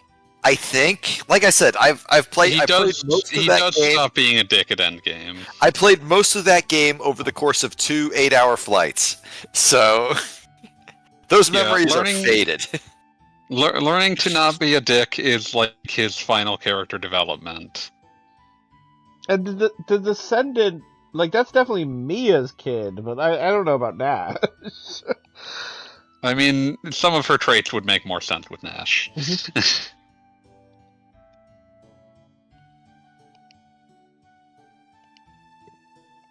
Have this ooze thing. This fight didn't exist in the original at all. Is that a cool skull inside of a slime? Because that's awesome. It's not a skull. It's a meaty thing. Yeah, it's kind of like a looks fish. like a dope fish, if anything. It kind of does, Kinda yeah. does, yeah. A little bit. Though sadly, this isn't quite as exciting as the classic Mega Drive game, The Ooze. Why do we keep Ooze posting? The ooze has become a weird meme game over the past year. God. I mean, it definitely I wasn't think it's when we, mostly one actually played the person game. doing it. Actually, Gagabob, I was listening to the video you uploaded yesterday, and Dude, do we need to like fucking talk about centaurs? Because come on, man. Oh, one thing I want to say. Why did you just use auto? What? No. Yeah, I hit that by Whatever. accident.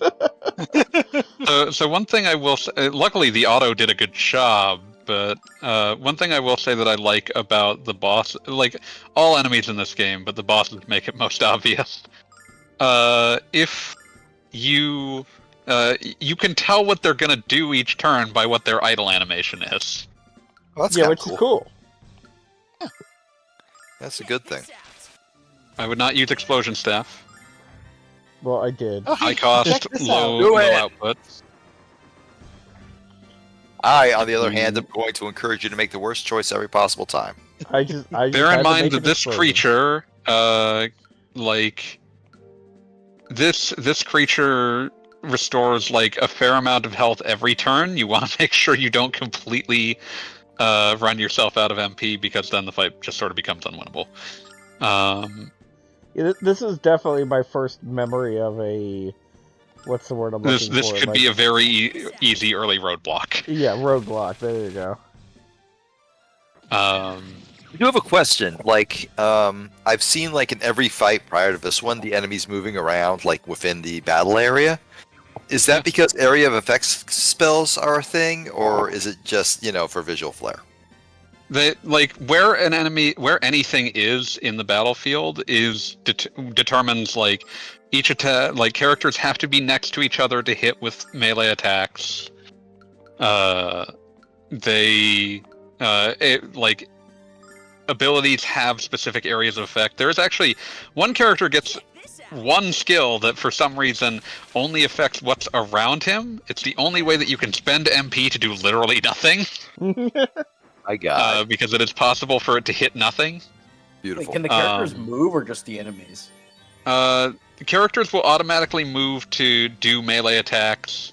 You can also, I believe, if you guard, you have the option of setting where you're going to go. Oh, that's a rough one. Does Purity Song cure slime? Purity Song does not cure mucus. It is not a traditional status effect. Boo. I'm just fucked then. Well, that's not very useful. That's just not canon at all. The common cold is called that for a reason. Well, it's like if the common cold was outside. It's not your mucus. It's someone else's. I guess I just have to. Okay, yeah, I guess that's a little bit into too kinky for healing spells. Ryan, am I going to have to ban you again? Yeah, hopefully not. I guess Nash Same. can just Yeah, keep right going now down. you're just gonna want to keep it from restoring too much HP. Oh my fucking god! Oh lord. Oh no. I don't even know if I can win right now. You'll be fine. My two attackers are encased in mucus. Yeah, you're getting real unlucky this fight. Like this might be a. Because I'm hoping Alex breaks free quickly. Usually it takes about 2 to 3 turns. I would suspect he will be ready by next turn. Yeah, no, you would suspect wrong. I Damn. guess that's not gonna be easy. Ah. Was that a Oh my slap pun? God. Just to clarify. Okay, there we go. Ow! Oh no! I've never seen it use this ability this much. Jesus. Oh my god. I wonder if it's like timed to like if you're like fast forwarding it or not. Nope. Yeah, and in this No, it's case, I just- turned off the fast forward just for the sake of it. Just incidental mucus everywhere or something. Do I have anything that restores MP? You have 2 starlights. Yes, I do. That's the name of my flu vaccine promotion band. Instant mucus.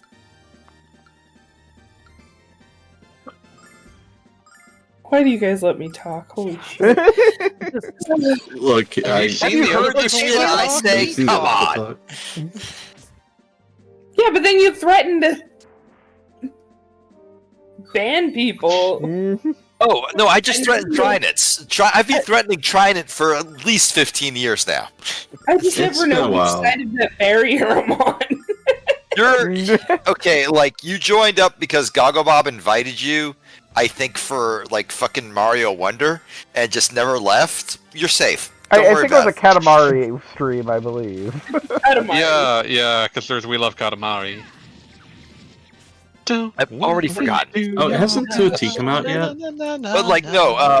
The simple fact of the matter is I will always threaten Trident because Trident has been making the worst puns anybody has ever made for as long as I can remember, and that means he must be threatened at all times.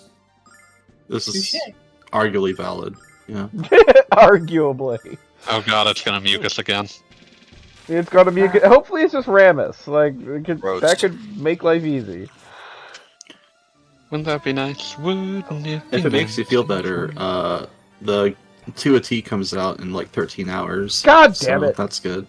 What is that? Oh wait, I don't never actually know mind. what I that killed is. him anyway. It is the Katamari devs' new game, and it's about a kid who just is stuck in a T-pose and has a teacher who is a giraffe. So it's the sequel to Review Starlight. I'm just gonna link the Steam page. It comes out soon. So here you go. Ooh, It Vigor. has like a That's very theme good song stuff. and everything.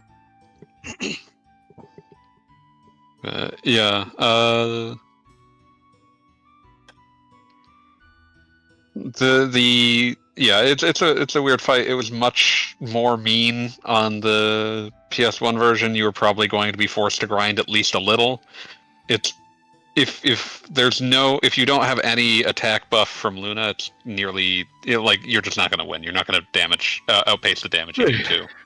Yes. I will also bring up Alex's sword dance has an only semi-documented property that the more attacks Alex has, the more damage it does. That's pretty cool. Yeah, that is definitely good. Because that is definitely a thing, because you've got number of attacks in this game that doesn't necessarily translate to when you're using MP, which is always kind of seems like an oversight. I mean, like, the game generally, in terms of its balance, favors just attacking a lot of the time. I mentioned getting to level 99. At level 99, no character is ever better off using magic. Except for the healer. The healer, of course, will sometimes... although, honestly, at that point, you're taking really so need to little heal. damage, the healer doesn't need to heal that often. But, there is a hard cap of 999 damage that an individual attack can do.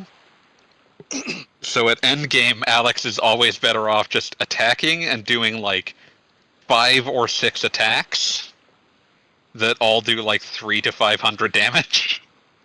That'll do it. So this... So in the Sega CD version, Luna talks about how she's not sure she wants to go with you, but there's much less, she's much less, existential about it. She's just like, yeah, I'm going to go back and spend time with your parents because they need someone around. Well, right now she's warming up for a song, so... That's the big change here that we're about to see. But yeah, in the original, this is just where Luna leaves the party. Yes. And Luna's she just doesn't really make a huge deal about it. It's just like, yeah, you go on your adventure, Alex. I'll keep your parents company. And it makes a certain amount of sense. I played the Sega CD version up to that point. Aside from essentially being the title character, there isn't much at that point where it's kind of like, yeah, she's important to you, but, okay, this is the childhood friend who stays behind and you're about to have adventures. The end. It makes a certain amount I don't, I want you to have your adventures, but I don't care about going on adventures. I'm not here for that. Yes. But in this one, they tried to, since she's also the game's heroine, they tried to give her more screen time so that you'd have reasons to care about her beyond just she's the childhood friend. Eventually turns out to be vaguely important. Maybe the most important person on the entire planet. I mean, she's got a really cool do-rag, so I already care about her. That's all you need. In the immortal words of Alex's original voice actor, good God. in the immortal words of him in the Working Designs interview, saying things that you could not have gotten me to say on camera at threat of death. He just says, "Luna's a pretty hot cartoon." Yeah, can't argue with it. 15. All right, yeah, fair. Good point. That's why you couldn't get me to say it under threat of death. I don't have like a fucking like age chart of these characters, okay? I know. I'm just saying, like, he would have known. Yeah, he would have known. Do you ever actually have to say it out loud? Well, I don't think that the words are stated out loud, but he would have been given context. Oh, Luna's on the boat now, so I guess Yeah, Luna jumps onto the boat to go along with you for a much more significant portion of the game. Yeah, no, I know because I played like the Game Boy version of this. Yeah, no, I was saying that for the benefit of the audience. Of course. Fuck the audience. I hate those motherfuckers. Game Boy version? Oh, Game Boy Game Advance. Boy version, Game Boy Advance, Lunar Legend. Has other weird bits of continuity, like giving Nash a last name. I don't remember that. What is Nash's last name? I believe it's Ramek. And why does that come up? He just introduces himself. Rumak, excuse me, Rumak. He just gives his full name when he introduces himself. That actually would be kind of fitting. Though, I was going to say, it's for definitely like an something he asshole would character. Yeah. Yeah, like that opening is what is the most different part because like they kind of merge the White Dragon Cave and the Weird Woods. It's a very odd version. It also adds limit breaks, which the game is super not designed around. And some of them are wildly overtuned. One of the limit breaks just makes the entire party blanket invincible for 3 full turns. Yeah, it kind of actually really reminds me of the recent Super Mario RPG remake, where they added the additional like party attacks or whatever that just completely break everything every time you use them. Like, it was very much that, because I didn't play the Game Boy version, but I did play the PSP version, which retained those. Yeah, they're completely busted in both versions. You can buy soap here. You need soap. This is the only place that they sell it. You need it in order to be able to view the hot spring scenes later in the game. Oh yes. Wow, this sure is a game. There is a very easy to reach men's hot spring and a very difficult to reach women's hot spring.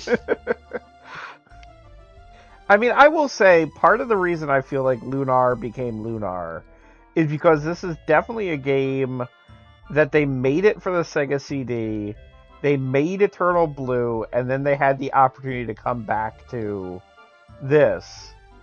And it became a weird circular thing wherein they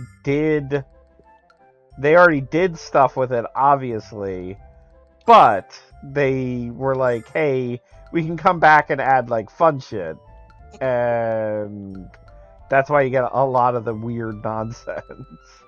Like, Lunar was very much defined around being a game built for, like, CD consoles. There's no reason to buy these weapons, because you can get better ones in Merbia. Well, then too bad. Jesus Christ. You gotta talk fast here. I did not think that you would actually purchase weapons here. I mean, you because you hadn't purchased them anywhere else. Mm-hmm. I purchased them at the first down.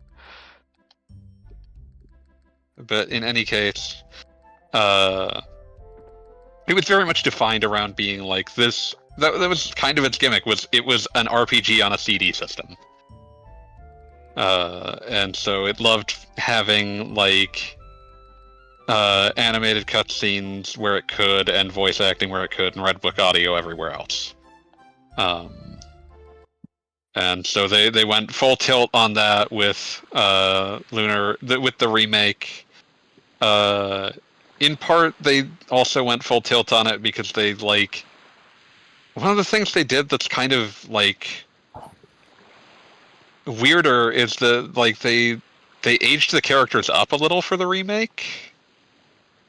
Like internally you keep commenting on the Luna being 15, but these characters do feel like later teens and early teens, just in general. Yeah, they've been aged up about like most of them don't have ages given, but like in terms of vibe, they've aged them up to be like they generally act like they're probably at least 17. I would suspect Kyle might be 20.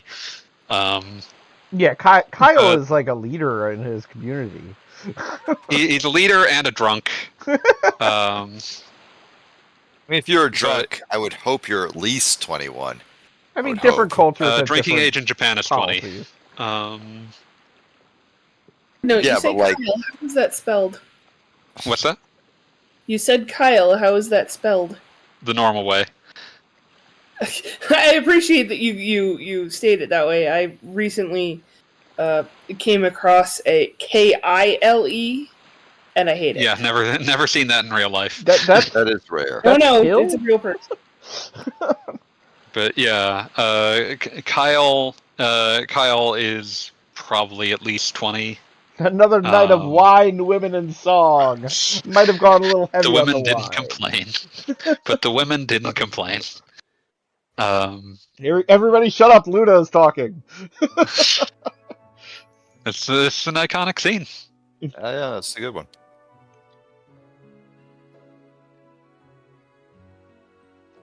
Oh, I'll get to see the subtitles.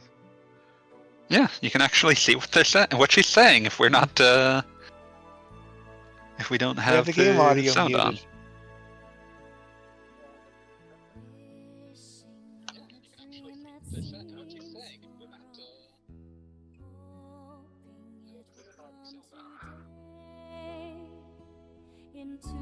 Beat just continuing to post the images. Sidetalkin. Yeah.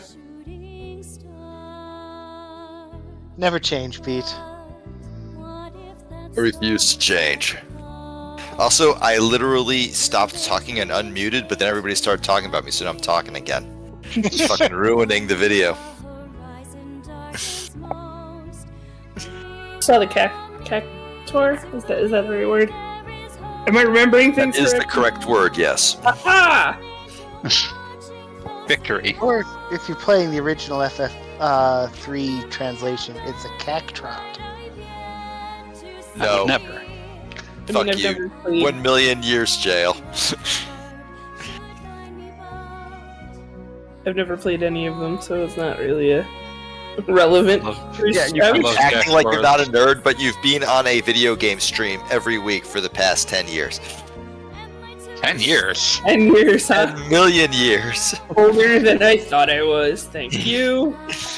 We have a computer that is animating this background. God damn it. All we need. Man, remember when CGI was something you used to show off instead of, like, try badly to hide? Unfortunately. Hey, why is the Earth in the sky? Why would it be? So, like, that's the working designs translation, isn't it? Yes, the lyric translation is retained entirely for both of the vocal songs. The lyric translation is retained from the working designs version. Because, I mean, like, that is definitely the version I know. Like, Yeah, that's the version that I could sing at any time for any reason. yeah, no, I mean, I 100% was mouthing along, so... Is it because they're on the moon? They are in fact on the moon. Wait, really? They're whalers Holy on the shit. Yes, that's why it's called Lunar. You didn't Oh. get that from the... You said you played this game, Beat. Yeah, like on a plane when I was half delirious and half Okay, insane. fair. So late in the game, there will be a dungeon where it's just like, oh, you're on the part of the moon that isn't terraformed. Yeah, they very distinctly make a point later. Well, and also in this version, I don't recall if it's in the Sega CD version, very distinctly like they're like, oh, the goddess's power is being seeped from our planet, and like Yeah, it gets leashed anything out. like it just turns into moon crater, and you're like, oh, that's the fucking moon. Mm-hmm. Did part of All their terraforming involve increasing the gravity to be Earth-like? Evidently, you. Whatever. I mean, we got water. Like we got like a boat on what we're going to call the Moon Ocean, which is a thing, I guess. On a boat? The Lunar Sea. You mean just one of the Maria?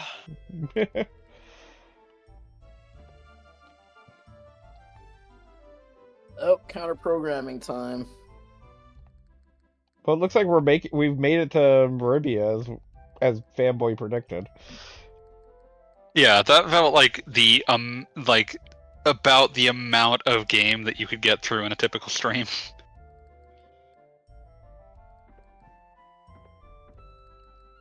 Yeah, we've been at this for about 2 hours. Give or take the dungeon in Meribia. That's about how much I'd expect you to be able to get through. Yeah, do we want to fight through the sewers or save that for next week? May as well get a solid start on the game, you know. Sounds good to me. That puts us at a important point in the game, so that makes sense. Exactly. Okay, so Fanboy, before we introduce more cast members, since I'm thinking about such characters, who is your favorite character in the cast? It's probably like, Nash. I mean, what's that? What? Rude. It's I Nash. feel like Jessica the best. Yeah, that's my first response too. That's I wanted to see if that would be your answer. Like Jessica by a She's mile. got spirit to her. I just also very much appreciate the fact that her dad has pigeonholed her into being a white mage, and all she wants to do is beat the shit out of people. Yeah. That's relatable. Yeah, I get it.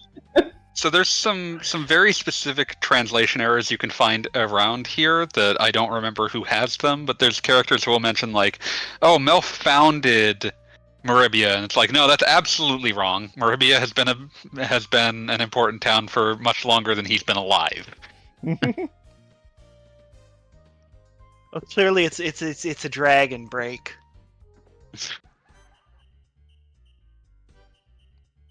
Beat, congratulations, we've got bunny girls. There are bunny girls in this. Beats having flashbacks.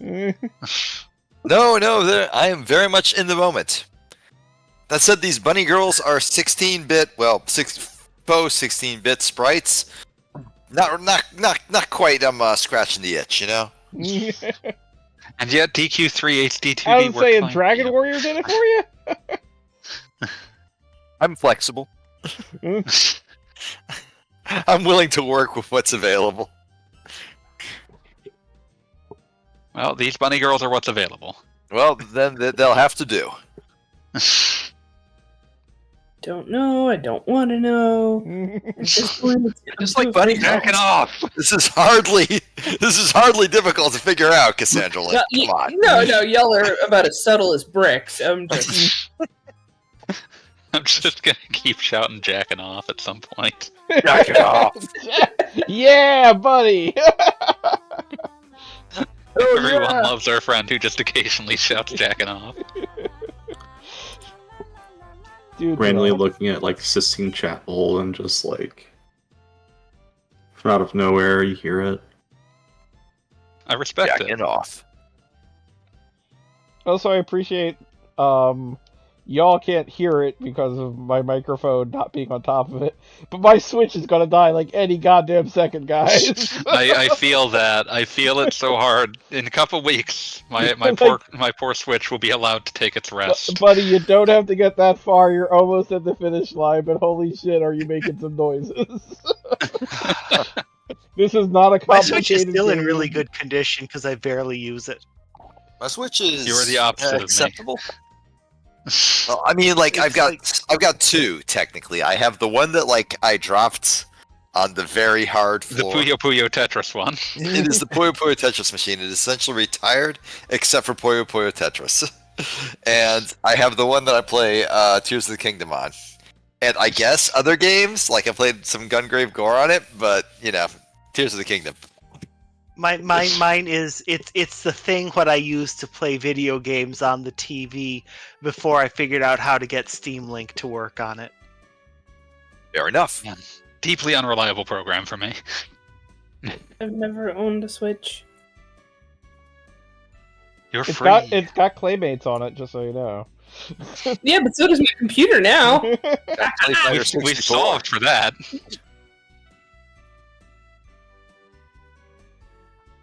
I like some games on the Switch, but It did have the Valis collections, and I appreciated that. That was wild that happened. At some point, anyone who had the rights to an old game was like, I could put this on the Switch, and we got collections of very strange objects, like the Cosmic Fantasy Collection.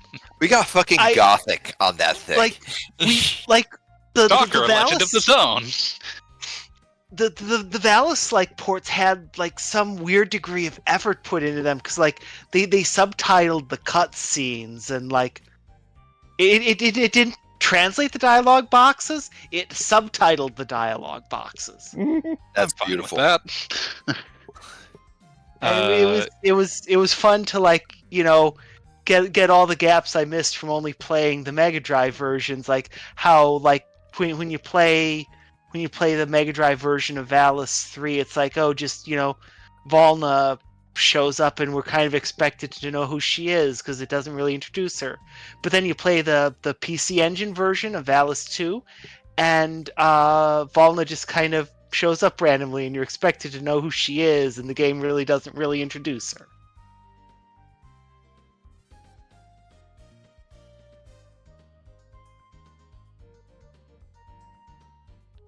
You know, come to think of it, they do mention it in passing, but I would like to know what Jessica's mom was like. Yeah, we don't get to see her. Yeah. And also, I mean, she just straight up, I'm trying to think. Dine's a special case. Galleon is a confirmed bachelor. And you've got Mia's mom, but other than that, the heroes didn't really hook up all that much. No. Look, so sometimes your sexuality is adventure! Adventure. Galleon heterosexual? No! Magic Emperor heterosexual.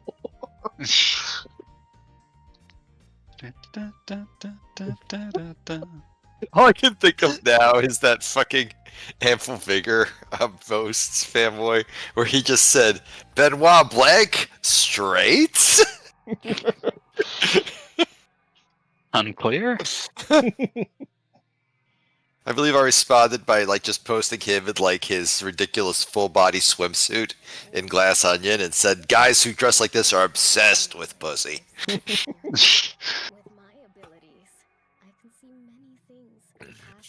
I sense a soul in search of answers. Are you curious?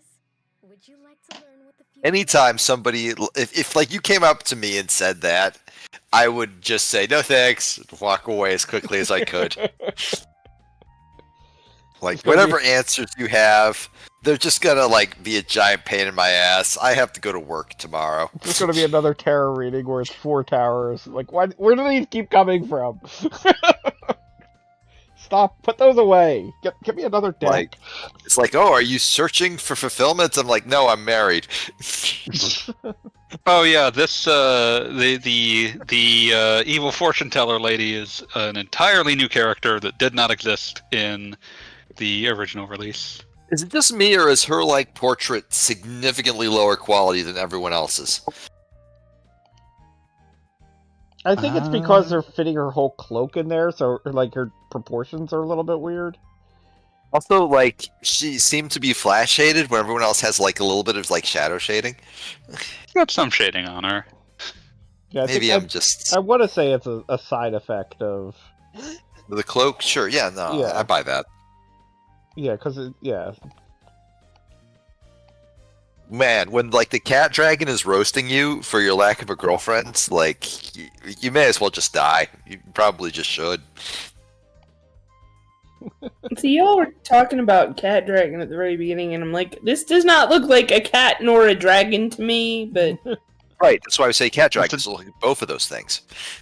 doesn't really look like either of those things. It's a kraken. Well, it's like how a Ugh. bear cat doesn't really look like a bear or a cat. Or Or like a how bug an owl bear. bear doesn't look like an owl or a bear. I now have to Yeah, look up. it looks like a weird eye creature. Anybody have the guts to take on the eye? And I do think part of the joke of Nal is that, like, you're not even supposed to believe he's a cat. Like, everyone calls him a cat because that's, like, the best they got. Yeah, like it's obvious he's not a cat. It's just that, like, he doesn't know what he is. And thus the reverse joke with Ruby. This is not the best weaponry you can get here. So goddamn slow, fanboy! When we enter a town, you need to give me a rundown when we get there. There's normally only one thing you can buy. Just saying. In the main area, there are nicer weapons and armor you can get. Warmer shop over here. Motorized department store across punk chic. Been there, fashion week, but careful entertainment. It's rare that we have Beat singing instead of Fanboy. Oh, sorry. Okay. No, you're fine. You Like, are. Why would you be sorry? we like Just fanboy man, singing. Why wouldn't we like you singing? Because I sing like fucking weird shit nobody else knows. And sometimes do fanboy doesn't.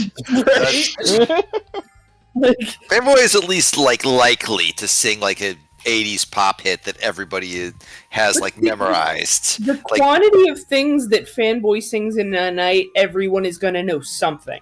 yeah. Comes along here to break down the door and to carry me away once more. Nobody That is wants to break my true. stride.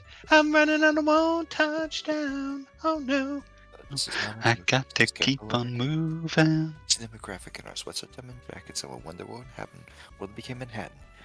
What's the next thing I'm supposed to do, fanboy? Who do I gotta talk to?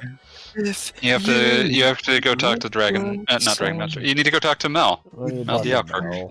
If you You have to have your exhibition match with him.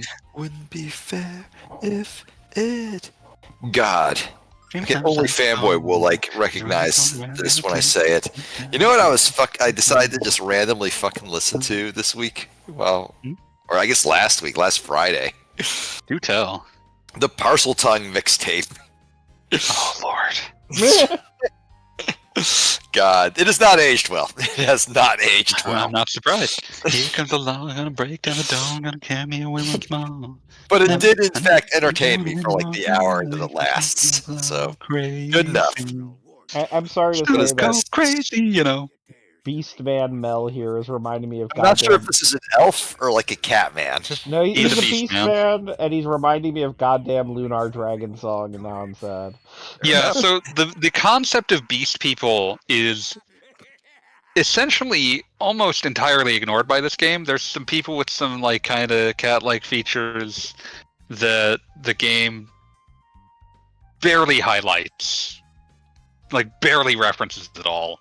As far as cat people go, that's like a very subdued cat person, yeah. Yeah, you can tell that there was cat girl in his bloodline like generations ago. Yeah, like his like maternal grandmother was a cat girl. I do feel like this is part of the Lunar world building that sort of accounts for Nal. Like, you can deal with there's animal people. There's weird shit that you might not know about. Yeah, there's a talking cat animals that around. talks and flies, and you just see that and you're like, well, yeah, but like also my grandpa was a cat, so whatever. And also this then accounts for it sort of leads into the Vile tribe, which just exists to be assholes. I mean, their name is the Vile Tribe. They I'm give not them a sure what little they were more. supposed I would use vigor to start, and then just yeah. Welcome to New Jersey? Never mind. They give them a little more to go with in like the Vile Tribe has a little more going on in especially in the remake. But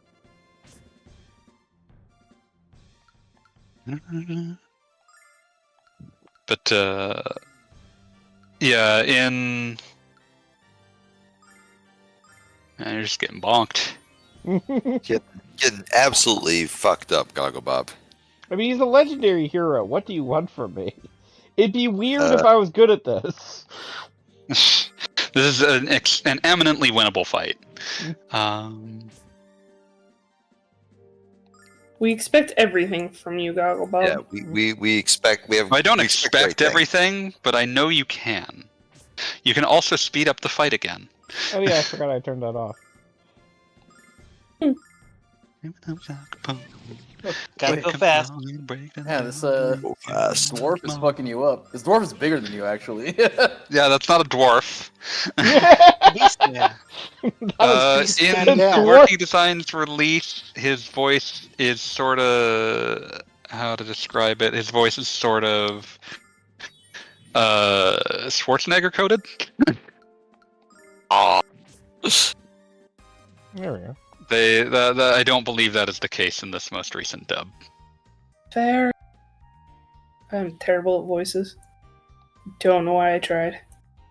Hey! Yay! You win! Congratulations! You won! But as you were saying, congratulations, you there's won. the Beast Tribe and the Vile Tribe, and very little is done with that in actual Lunar. But in Lunar Dragon Song, in Bad Lunar. Bad Lunar.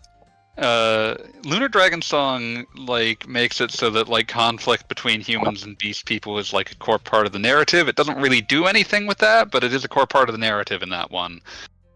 It's actually the only reason that I looked at this game and thought, oh, they're supposed to be like Mel and Jessica are both supposed to be like beast people and not just like here's an elf.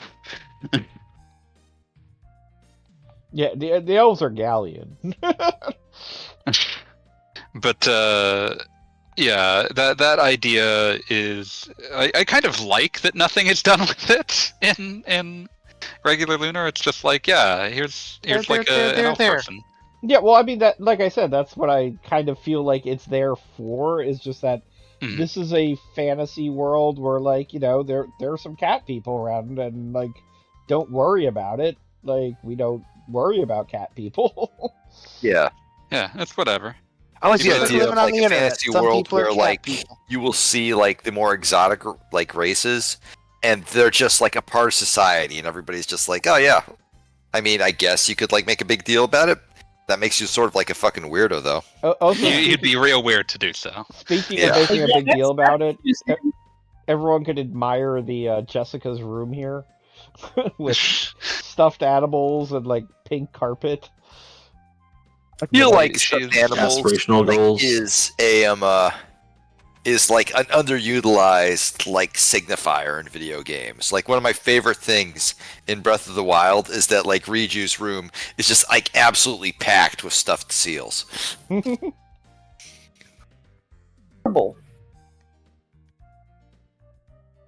in Tears of the Kingdom, you can fuse them all to your weapons and just leave her with nothing. Oh, I never You know, even like thought an to try asshole. that. I guess because I'm not an You asshole. totally can. They are fusible and they are like ultra handable. Literally never even crossed my mind. Yeah. Wait, if you leave the area and then come back, will they have respawned? I think they will have, but like, it's more fun just to like leave and never come back. Fuck off with Ultra Hand. I also love how like there is a shop in Kakariko that like sells wreaths that like have apparently no purpose except if you fuse them to your shield and then go all the way to Gerudo Town and go through like all of the like Vo and U classes. One of them will require that like wreath fused to your shield. Tears of the Kingdom is such a fucking stupid game. I love it. It's a weird thing to say, but I'm vaguely looking forward to. I'm going to use the Switch 2 as an excuse to replay both those games. Yeah, And very I'm good. kind of looking forward to it. It will be interesting to play them with instantaneous loading. Instantaneous loading and also understanding like the world scope from the beginning. I played Breath of the Wild right before Tears of the Kingdom came out, and I was really happy I did because I got to like, you know, See have all in of my the things brain it was doing. the immediate like map and like all the ways it changed, and I was like, ah, that's really cool. Appreciated it more. That's a smart move, arguably. Well, like the other Appreciate move. take is like, you know, maybe I shouldn't have done that so I could have re-experienced the worlds like in a new context. But Nah. I like both of those games, so I'm happy with Yeah. what I did.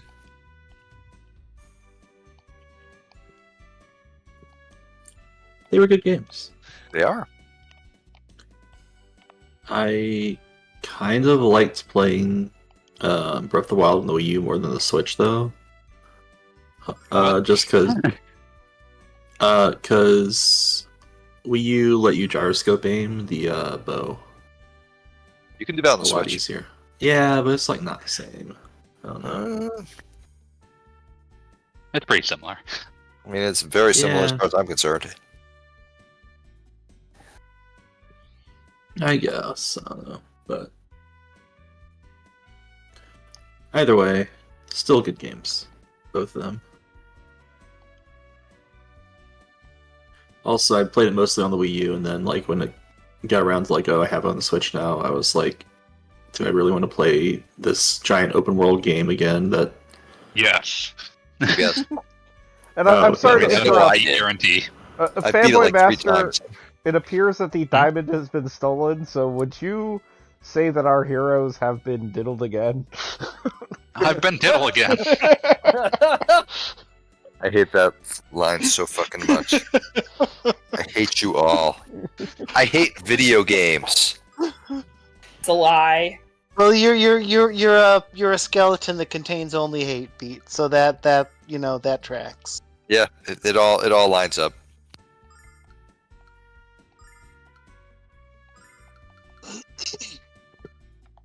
Excuse me. whenever I hear the word "clock," I think it's like some bastardization of the word of the like internet phrase PLZ, like please. Oh, like box. Yeah, Oh, like PLOX? Yeah, Plox. something like that. Box. So like like if I would say like please don't use the phrase diddle again, I would just be like clock don't use the phrase diddle again, and I'd be sorely disappointed. Cause you just end up diddling yourself. Jacking off. Jack it off! Hell yeah! Goggle Bob, when you do the VOD on the write up on this, please tell me you're gonna tally how many times that has been said tonight. Well, that's one? gonna take some effort. I don't know that it will. I feel like this is a question of which one. Do you want him to tally I've been diddled again, or the time someone shouted jacking off? I mean, why not both? The I don't see any internet is reason for not infinite. both. Double the work, double the pay. You double the pay. Double the pleasure, double the fun. There's This exactly VOD will one only be person who can available never on be the allowed to Patreon. profit from even worse streams, and that's Goggle Bob. Because I get all the profits.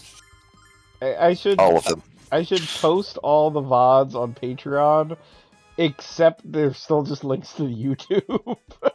So, it's really obvious you can get them anyway. It's a tip jar. Double mint gum? Double flavor, double brand. So Double mint gum still exist? I don't know what gum believe so. brands are. I think so, Are but those I'm not twins? sure. I was gonna say, do they still make twins? Seems like I dealt with a lot of them in grade school, but hardly ever nowadays. I mean, that's because they grew up and like presumably moved into their own places. I guess. Like when you're in grade school, you meet the twins because they both are like, children that live with their parents. Like my dad's father was a twin, and I never met his twin. So Wow. Oh, that's got to be weird. Still Friend who has twinning twins. around. I mean, it was just like I mean, I understand that this was your life, but like, just the idea of living your life where you might just randomly run into fake dad on the street, like that's a horror Excuse me, story. we call them doppelgangers. My bad. no, my father's father Oh, was the excuse me. twin. So The fact Yeah, that you no, might like- run into fake granddad on the street. Doppelgranddad, excuse you. Doppel granddad. Doppelgrander.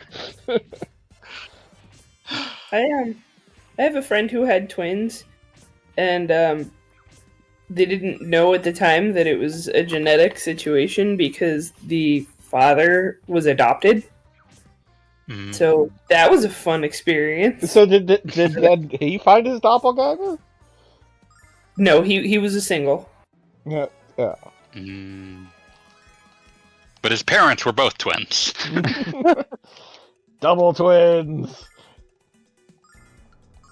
It's funny you mentioned the whole like twins grow up and live different lives things, because I know a pair of twins that just like they both live in the same area, just like they're about my age too, so like growing up and they just live in the same area and just do like the same hobbies and stuff. So I don't know. I have to say, I might just be a jackass, but I have to say if I had a twin and if I joined any kind of a club as an adult, I would absolutely send the twin to like that club or function just randomly. Oh, to absolutely. see- yeah, like every time. No, like I would Keep honestly everything. split it 50-50 just to keep them on their toes. Yeah, just every once in a while, just like, like my friends start figuring out like secret words so that way they can confirm I'm the right one. Well, then like you tell your twin the proper word. And it's just Well, like, of it doesn't course, work. yeah. I mean, you got to get ahead of that. Escalation, I'm telling you.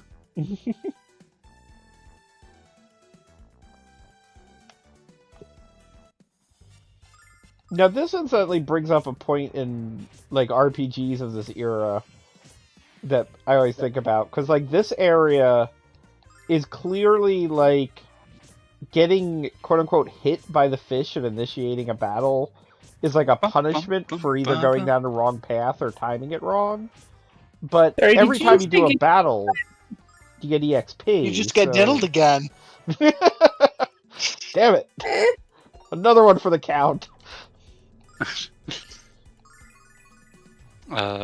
Yeah, I mean, like, I guess the idea is that your punishment should at least make it so that you'll have an easier time later. Yeah, that's how punishment works. Well, I mean, if you think about like the Souls game run back, like everybody calls those games like super punishing. It's like, oh, I lose all my progress. It's like, no, you get more XP running back every time, so you're like As long as you still don't fuck good- up the run back anyway. Yeah. no, Yeah. I mean, it's one But of even those so, things like, that, like- like, the old yeah. RPGs, and even games like Secret of Mana, my first time completing those games, my levels are always, like, 20 levels ahead of any time I complete them again. And then it's like, oh, I don't remember this boss being hard. It's like, yeah, because you got caught in a dead end killing the same monster 70 times. And now mysteriously, you're too strong. Like how the first time I ever finished Metroid 2 on the Game Boy, my completion time was 10 hours.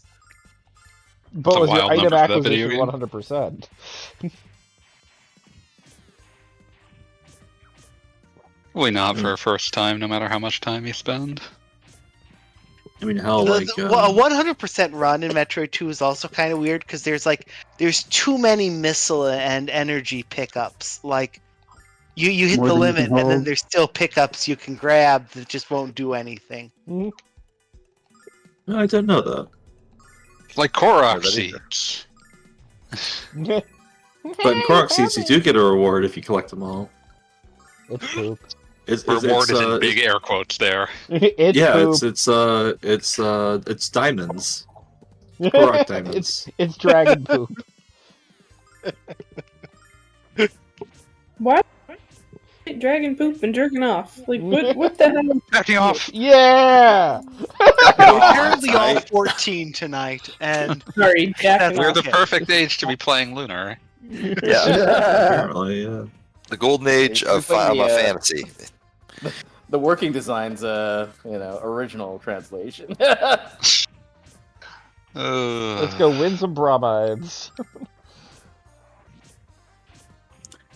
Ramus is getting his ass beat by these fish. Yeah, but then the fish decided to ignore him. And it worked out. Gonna get your ass beat nasty, embarrass your whole family.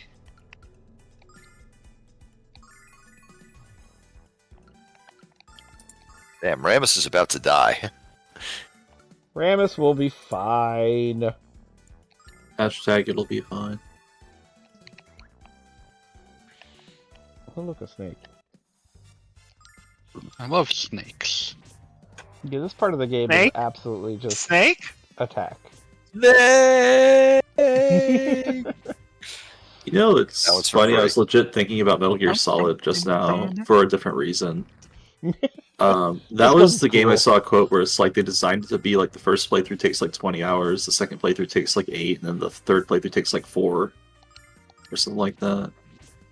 So it's not uncommon for games to just be like way quicker the next time you play them, even if like you take out of account like the whole like over leveling stuff. Yeah, no, it is definitely a thing. Metal Gear Solid especially has the feature where like the third time you play it, you're just pressing start during every single cutscene. That is definitely a feature. Ain't a Well, bug. that's more Metal Gear Solid 4, but and 2, and 3, and 1. Now Delta. All of them. Ugh. What about Twin Snakes? Especially Twin Snakes. I would say Twin Snakes is the best Metal Gear Solid. It does You have don't the airplane believe that. noises. Yeah, It does have Every airplane time you do noises. the flip. Twin Snakes does mean that occasionally, like people will find the Haribo snack of Twin Snakes, and then I have a snow clone of the one line about the dominant and recessive genes that I'll always post in reply to it. I think my favorite thing about Twin Snakes is the little Yoshi statue that you can find. You can find those in Metal Gear Solid Snake Eater 3D as well. Yeah, but nobody fucking played that. I did. It's broken. It's broken in a really funny way. How The is it game is broken? not at all balanced for the existence of the crouch walk. My favorite Twin Snakes thing. Phrases I've never heard before. Sorry, go on. None of them are in I the was Bible. saying, my favorite Twin Snakes things was when you're supposed to put the controller down so that Psycho Mantis can like vibrate it with his mental powers, his psychic powers. It's like Snake looks at the camera and just nods and says, "You can do it. It's okay to lay the controller down." Just do what he says. The Yeah. actual funniest thing involving Psycho Mantis is if you play Metal Gear Solid 4 with a 6-axis, where he just like is absolutely baffled that he can't make the controller rumble anymore. Oh yeah, I remember that. That was good. If you play it with a DualShock 3, he will instead say, "Still got it," and then disappear. So, Fanboy, do you remember Amazing. if the bridges stay down if you leave the sewers? The bridges will stay down. Alright, I guess I'll go get a refill then. Dear Luna Three is refills. running low on seeing power. I've sung too much. I can't keep going. I mean, it's amazing she's got anything left in her after the boat.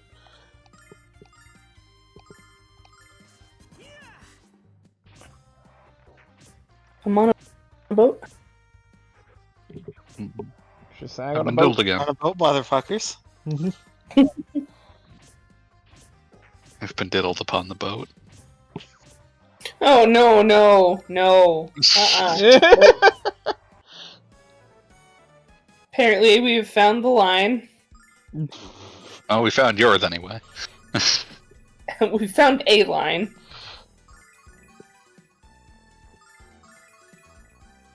Here comes the law, here to break down the door and to carry me away once more.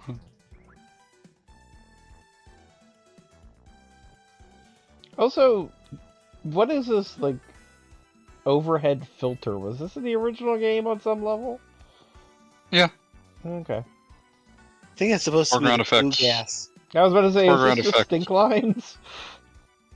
Foreground effects like this are pretty common on PS1 RPGs. Yeah, and I mean, don't remember. they were exactly. common in Super Nintendo ones too. Yep. But Super Nintendo ones had Mode 7. Whoa. And they sure made Chocobos completely fucking unusable. Man, I will say, it was insane, but Final Fantasy VI, the first time I got on Chocobo, was like, this is the coolest thing I've ever seen. And then every subsequent time, where the fuck am I? Yeah, no, it was completely impossible to figure That's out why where you have the going. mini map. That did not help me. And the sirens going off that they decided to make the music theme. Yeah, Final Fantasy VI also had a really bad arrangement of the prelude. But it had a really good Terrace theme. Oh yeah, no, like I love Six's music, except like its Chocobo theme isn't great, and its arrangement of the prelude is bad. I'll need to double check that. It's got that weird like wow wow wow. Yeah, I honestly can't immediately mentally recall the prelude in it. I think most of my prelude memories is drowned out by sevens. And also, Seven's- when I think of Final Fantasy VI prelude, even though it isn't the song, I'm immediately thinking of the Magitex walking through the snow. I was actually even going to say even before that Da da da. yeah, the lightning flashes of the opening. Oh. Da, da, da. Exactly. Da, Which is da, eventually da, da, da, da, da, da, da, da. Da, da, da, da, da, da, da, da, da, da. Something went a little bit off here. Listen, I'm not gonna apologize for bringing in fucking Ghosts and or goblins. yeah, or ghouls. Don't forget ghouls. I think that's like the #1 game I have to look up every time I'm going to say, I'm talking about this video game. It's like, I'm talking about the Genesis one. Which one was that one called again? That's Ghouls and Ghosts.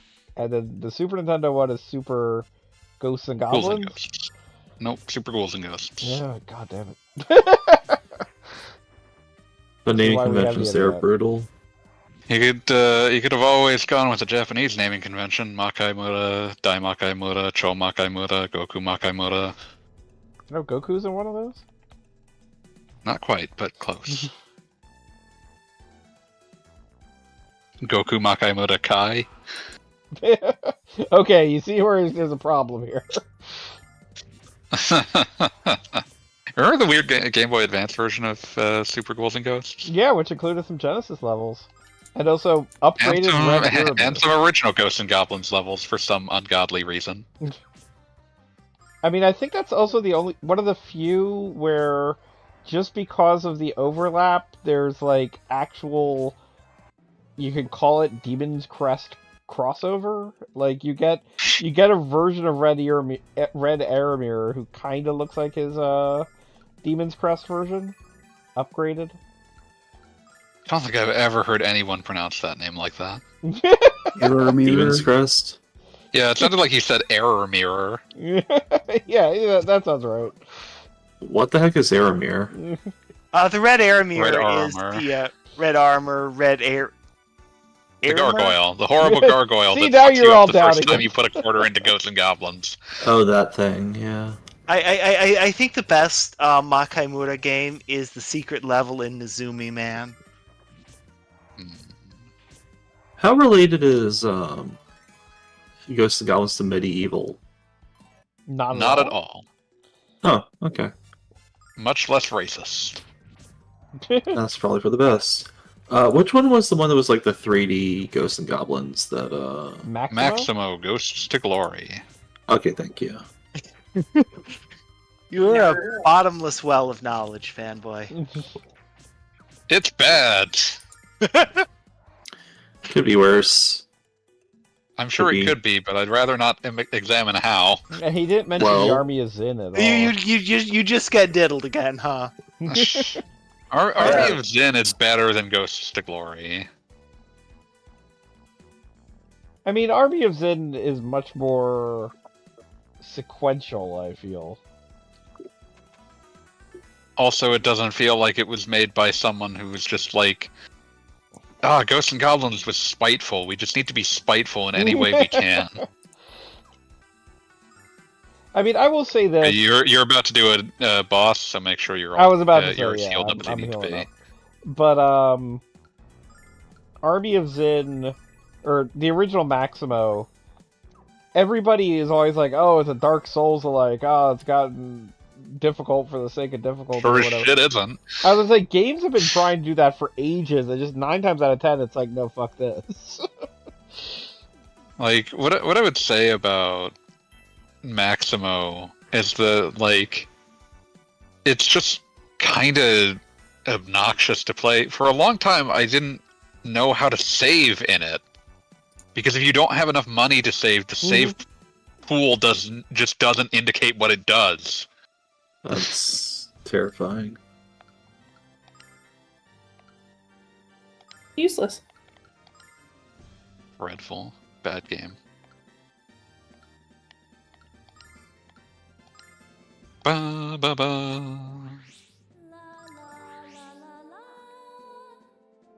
Ba ba ba ba ba ba ba ba ba.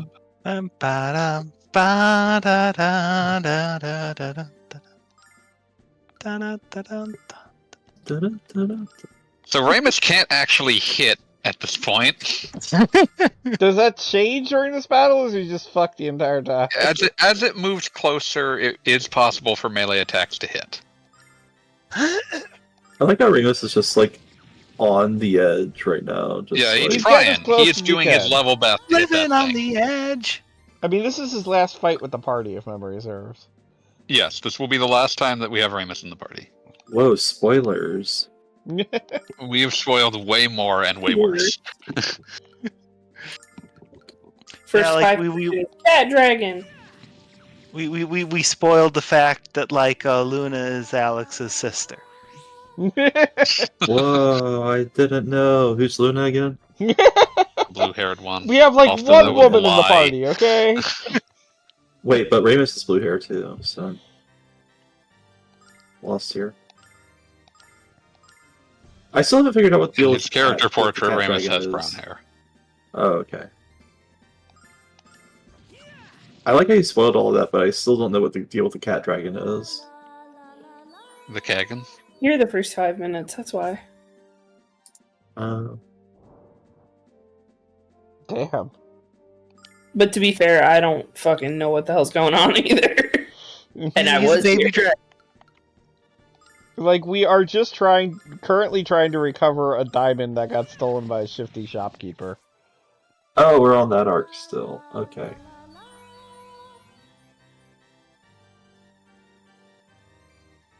Still, as if there was somewhere else to be. You're the one telling me to beware, because I'll tell you where to be. Ooh, them's fighting words. You think I should use a MP up on Alex, or save it? Yes, that will speed this fight along significantly. Okay. Damn, I got eliminated before the main programming ended. That's sad. Setting, like... this week. Huh? Yeah, it's double elimination this week. Once a month. So- It's the intermediates, beginners and intermediates tourney. Sorry, you got diddled again. Oh Oh my gosh, it's just Every Back to jacking opportunity, off. Yeah. I can only facepalm so many times. That means it's working. Go on, Ramses. Just try and stab the dragon. Call him Ramses? Whatever. Ramus. He's a Remus, pharaoh. Romulo, same thing. Ramus, you're still alive. I'm so proud of you. Ramus Hassan. Use an actual healing item. Yeah, really, Ramus should be keeping himself alive rather than taking Luna's precious MP. Keep yourself alive. Keep yourself alive. Give me all your time and money, honey, you'll survive.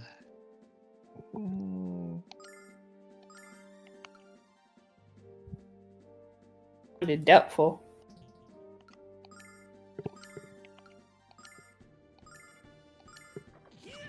No better every day. I crossed a million. There we go. Good job, Alex.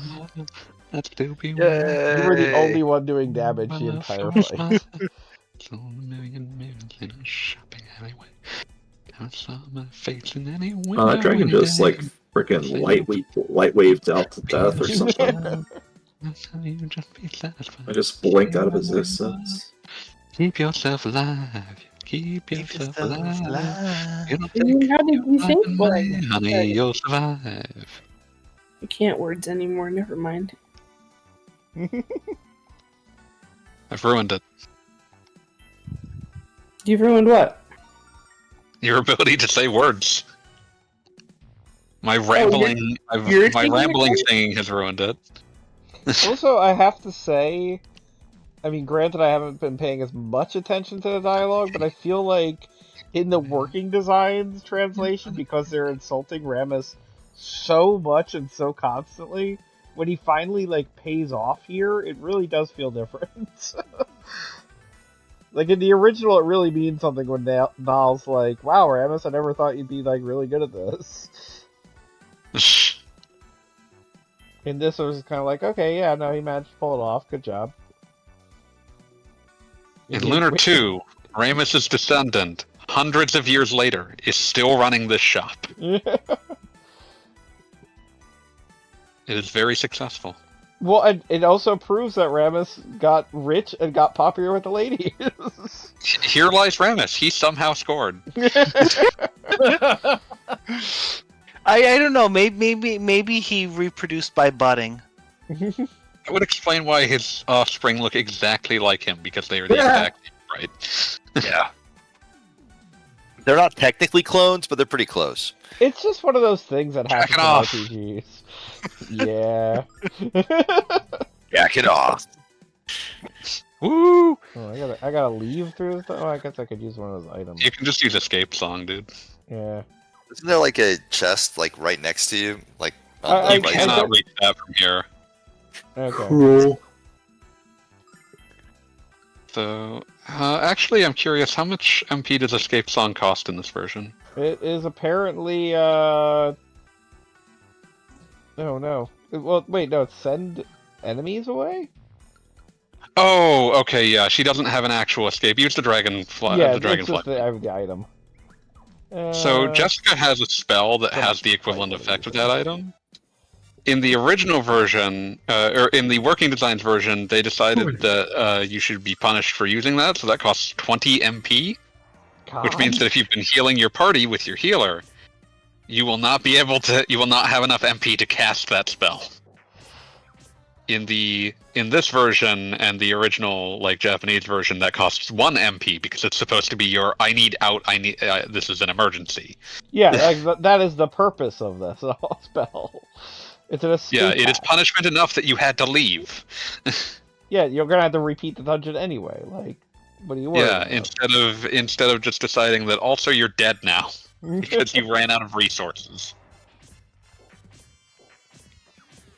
Yeah, again, the old RPGs were 100% like resource sinks, and if you didn't pull it off, guess what?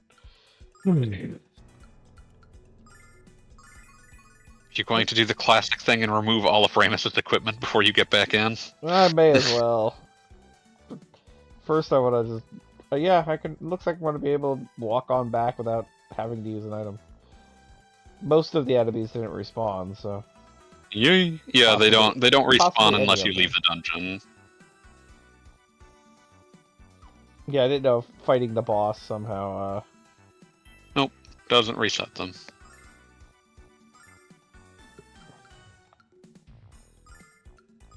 Keep yourself alive.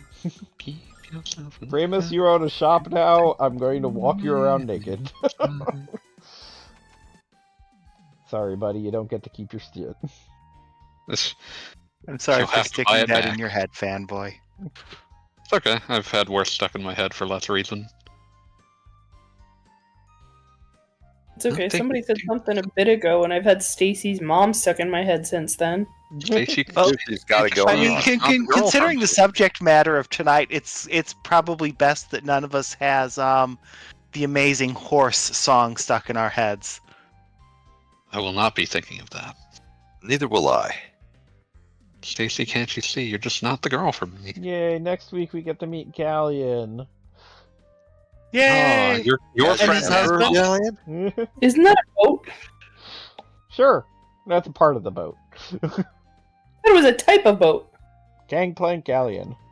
Galleon is a type of boat, I'm pretty sure.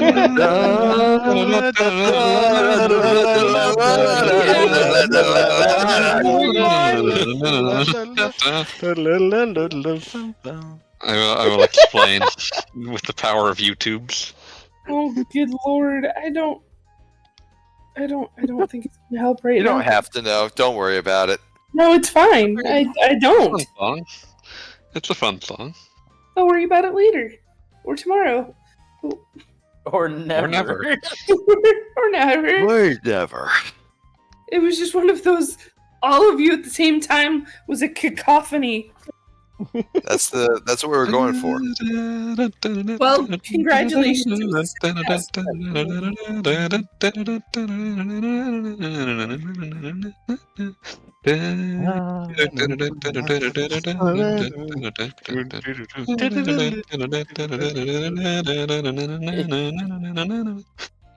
I think the thing is like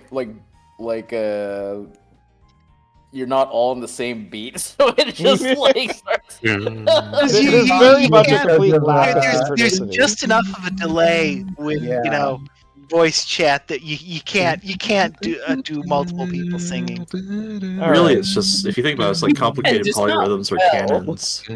What you could do Just work canon. is you can sync up with I don't know, like the official government time. In any All case, right. here's Nash again. Exactly 15 seconds. Here So in if we Meridia, could do we're taking a canon. break. So we Yep. will. Next week we go to the magic city of Vane. How is that spelled? V-A-N. Yeah. Like a weather Kyle. vane. K-Y-L-E. Okay. That's a brick joke for you. All right, good night. But before we go for the night, Fanboy, do you have anything more to say? Check this out. Good night, everybody. Good night.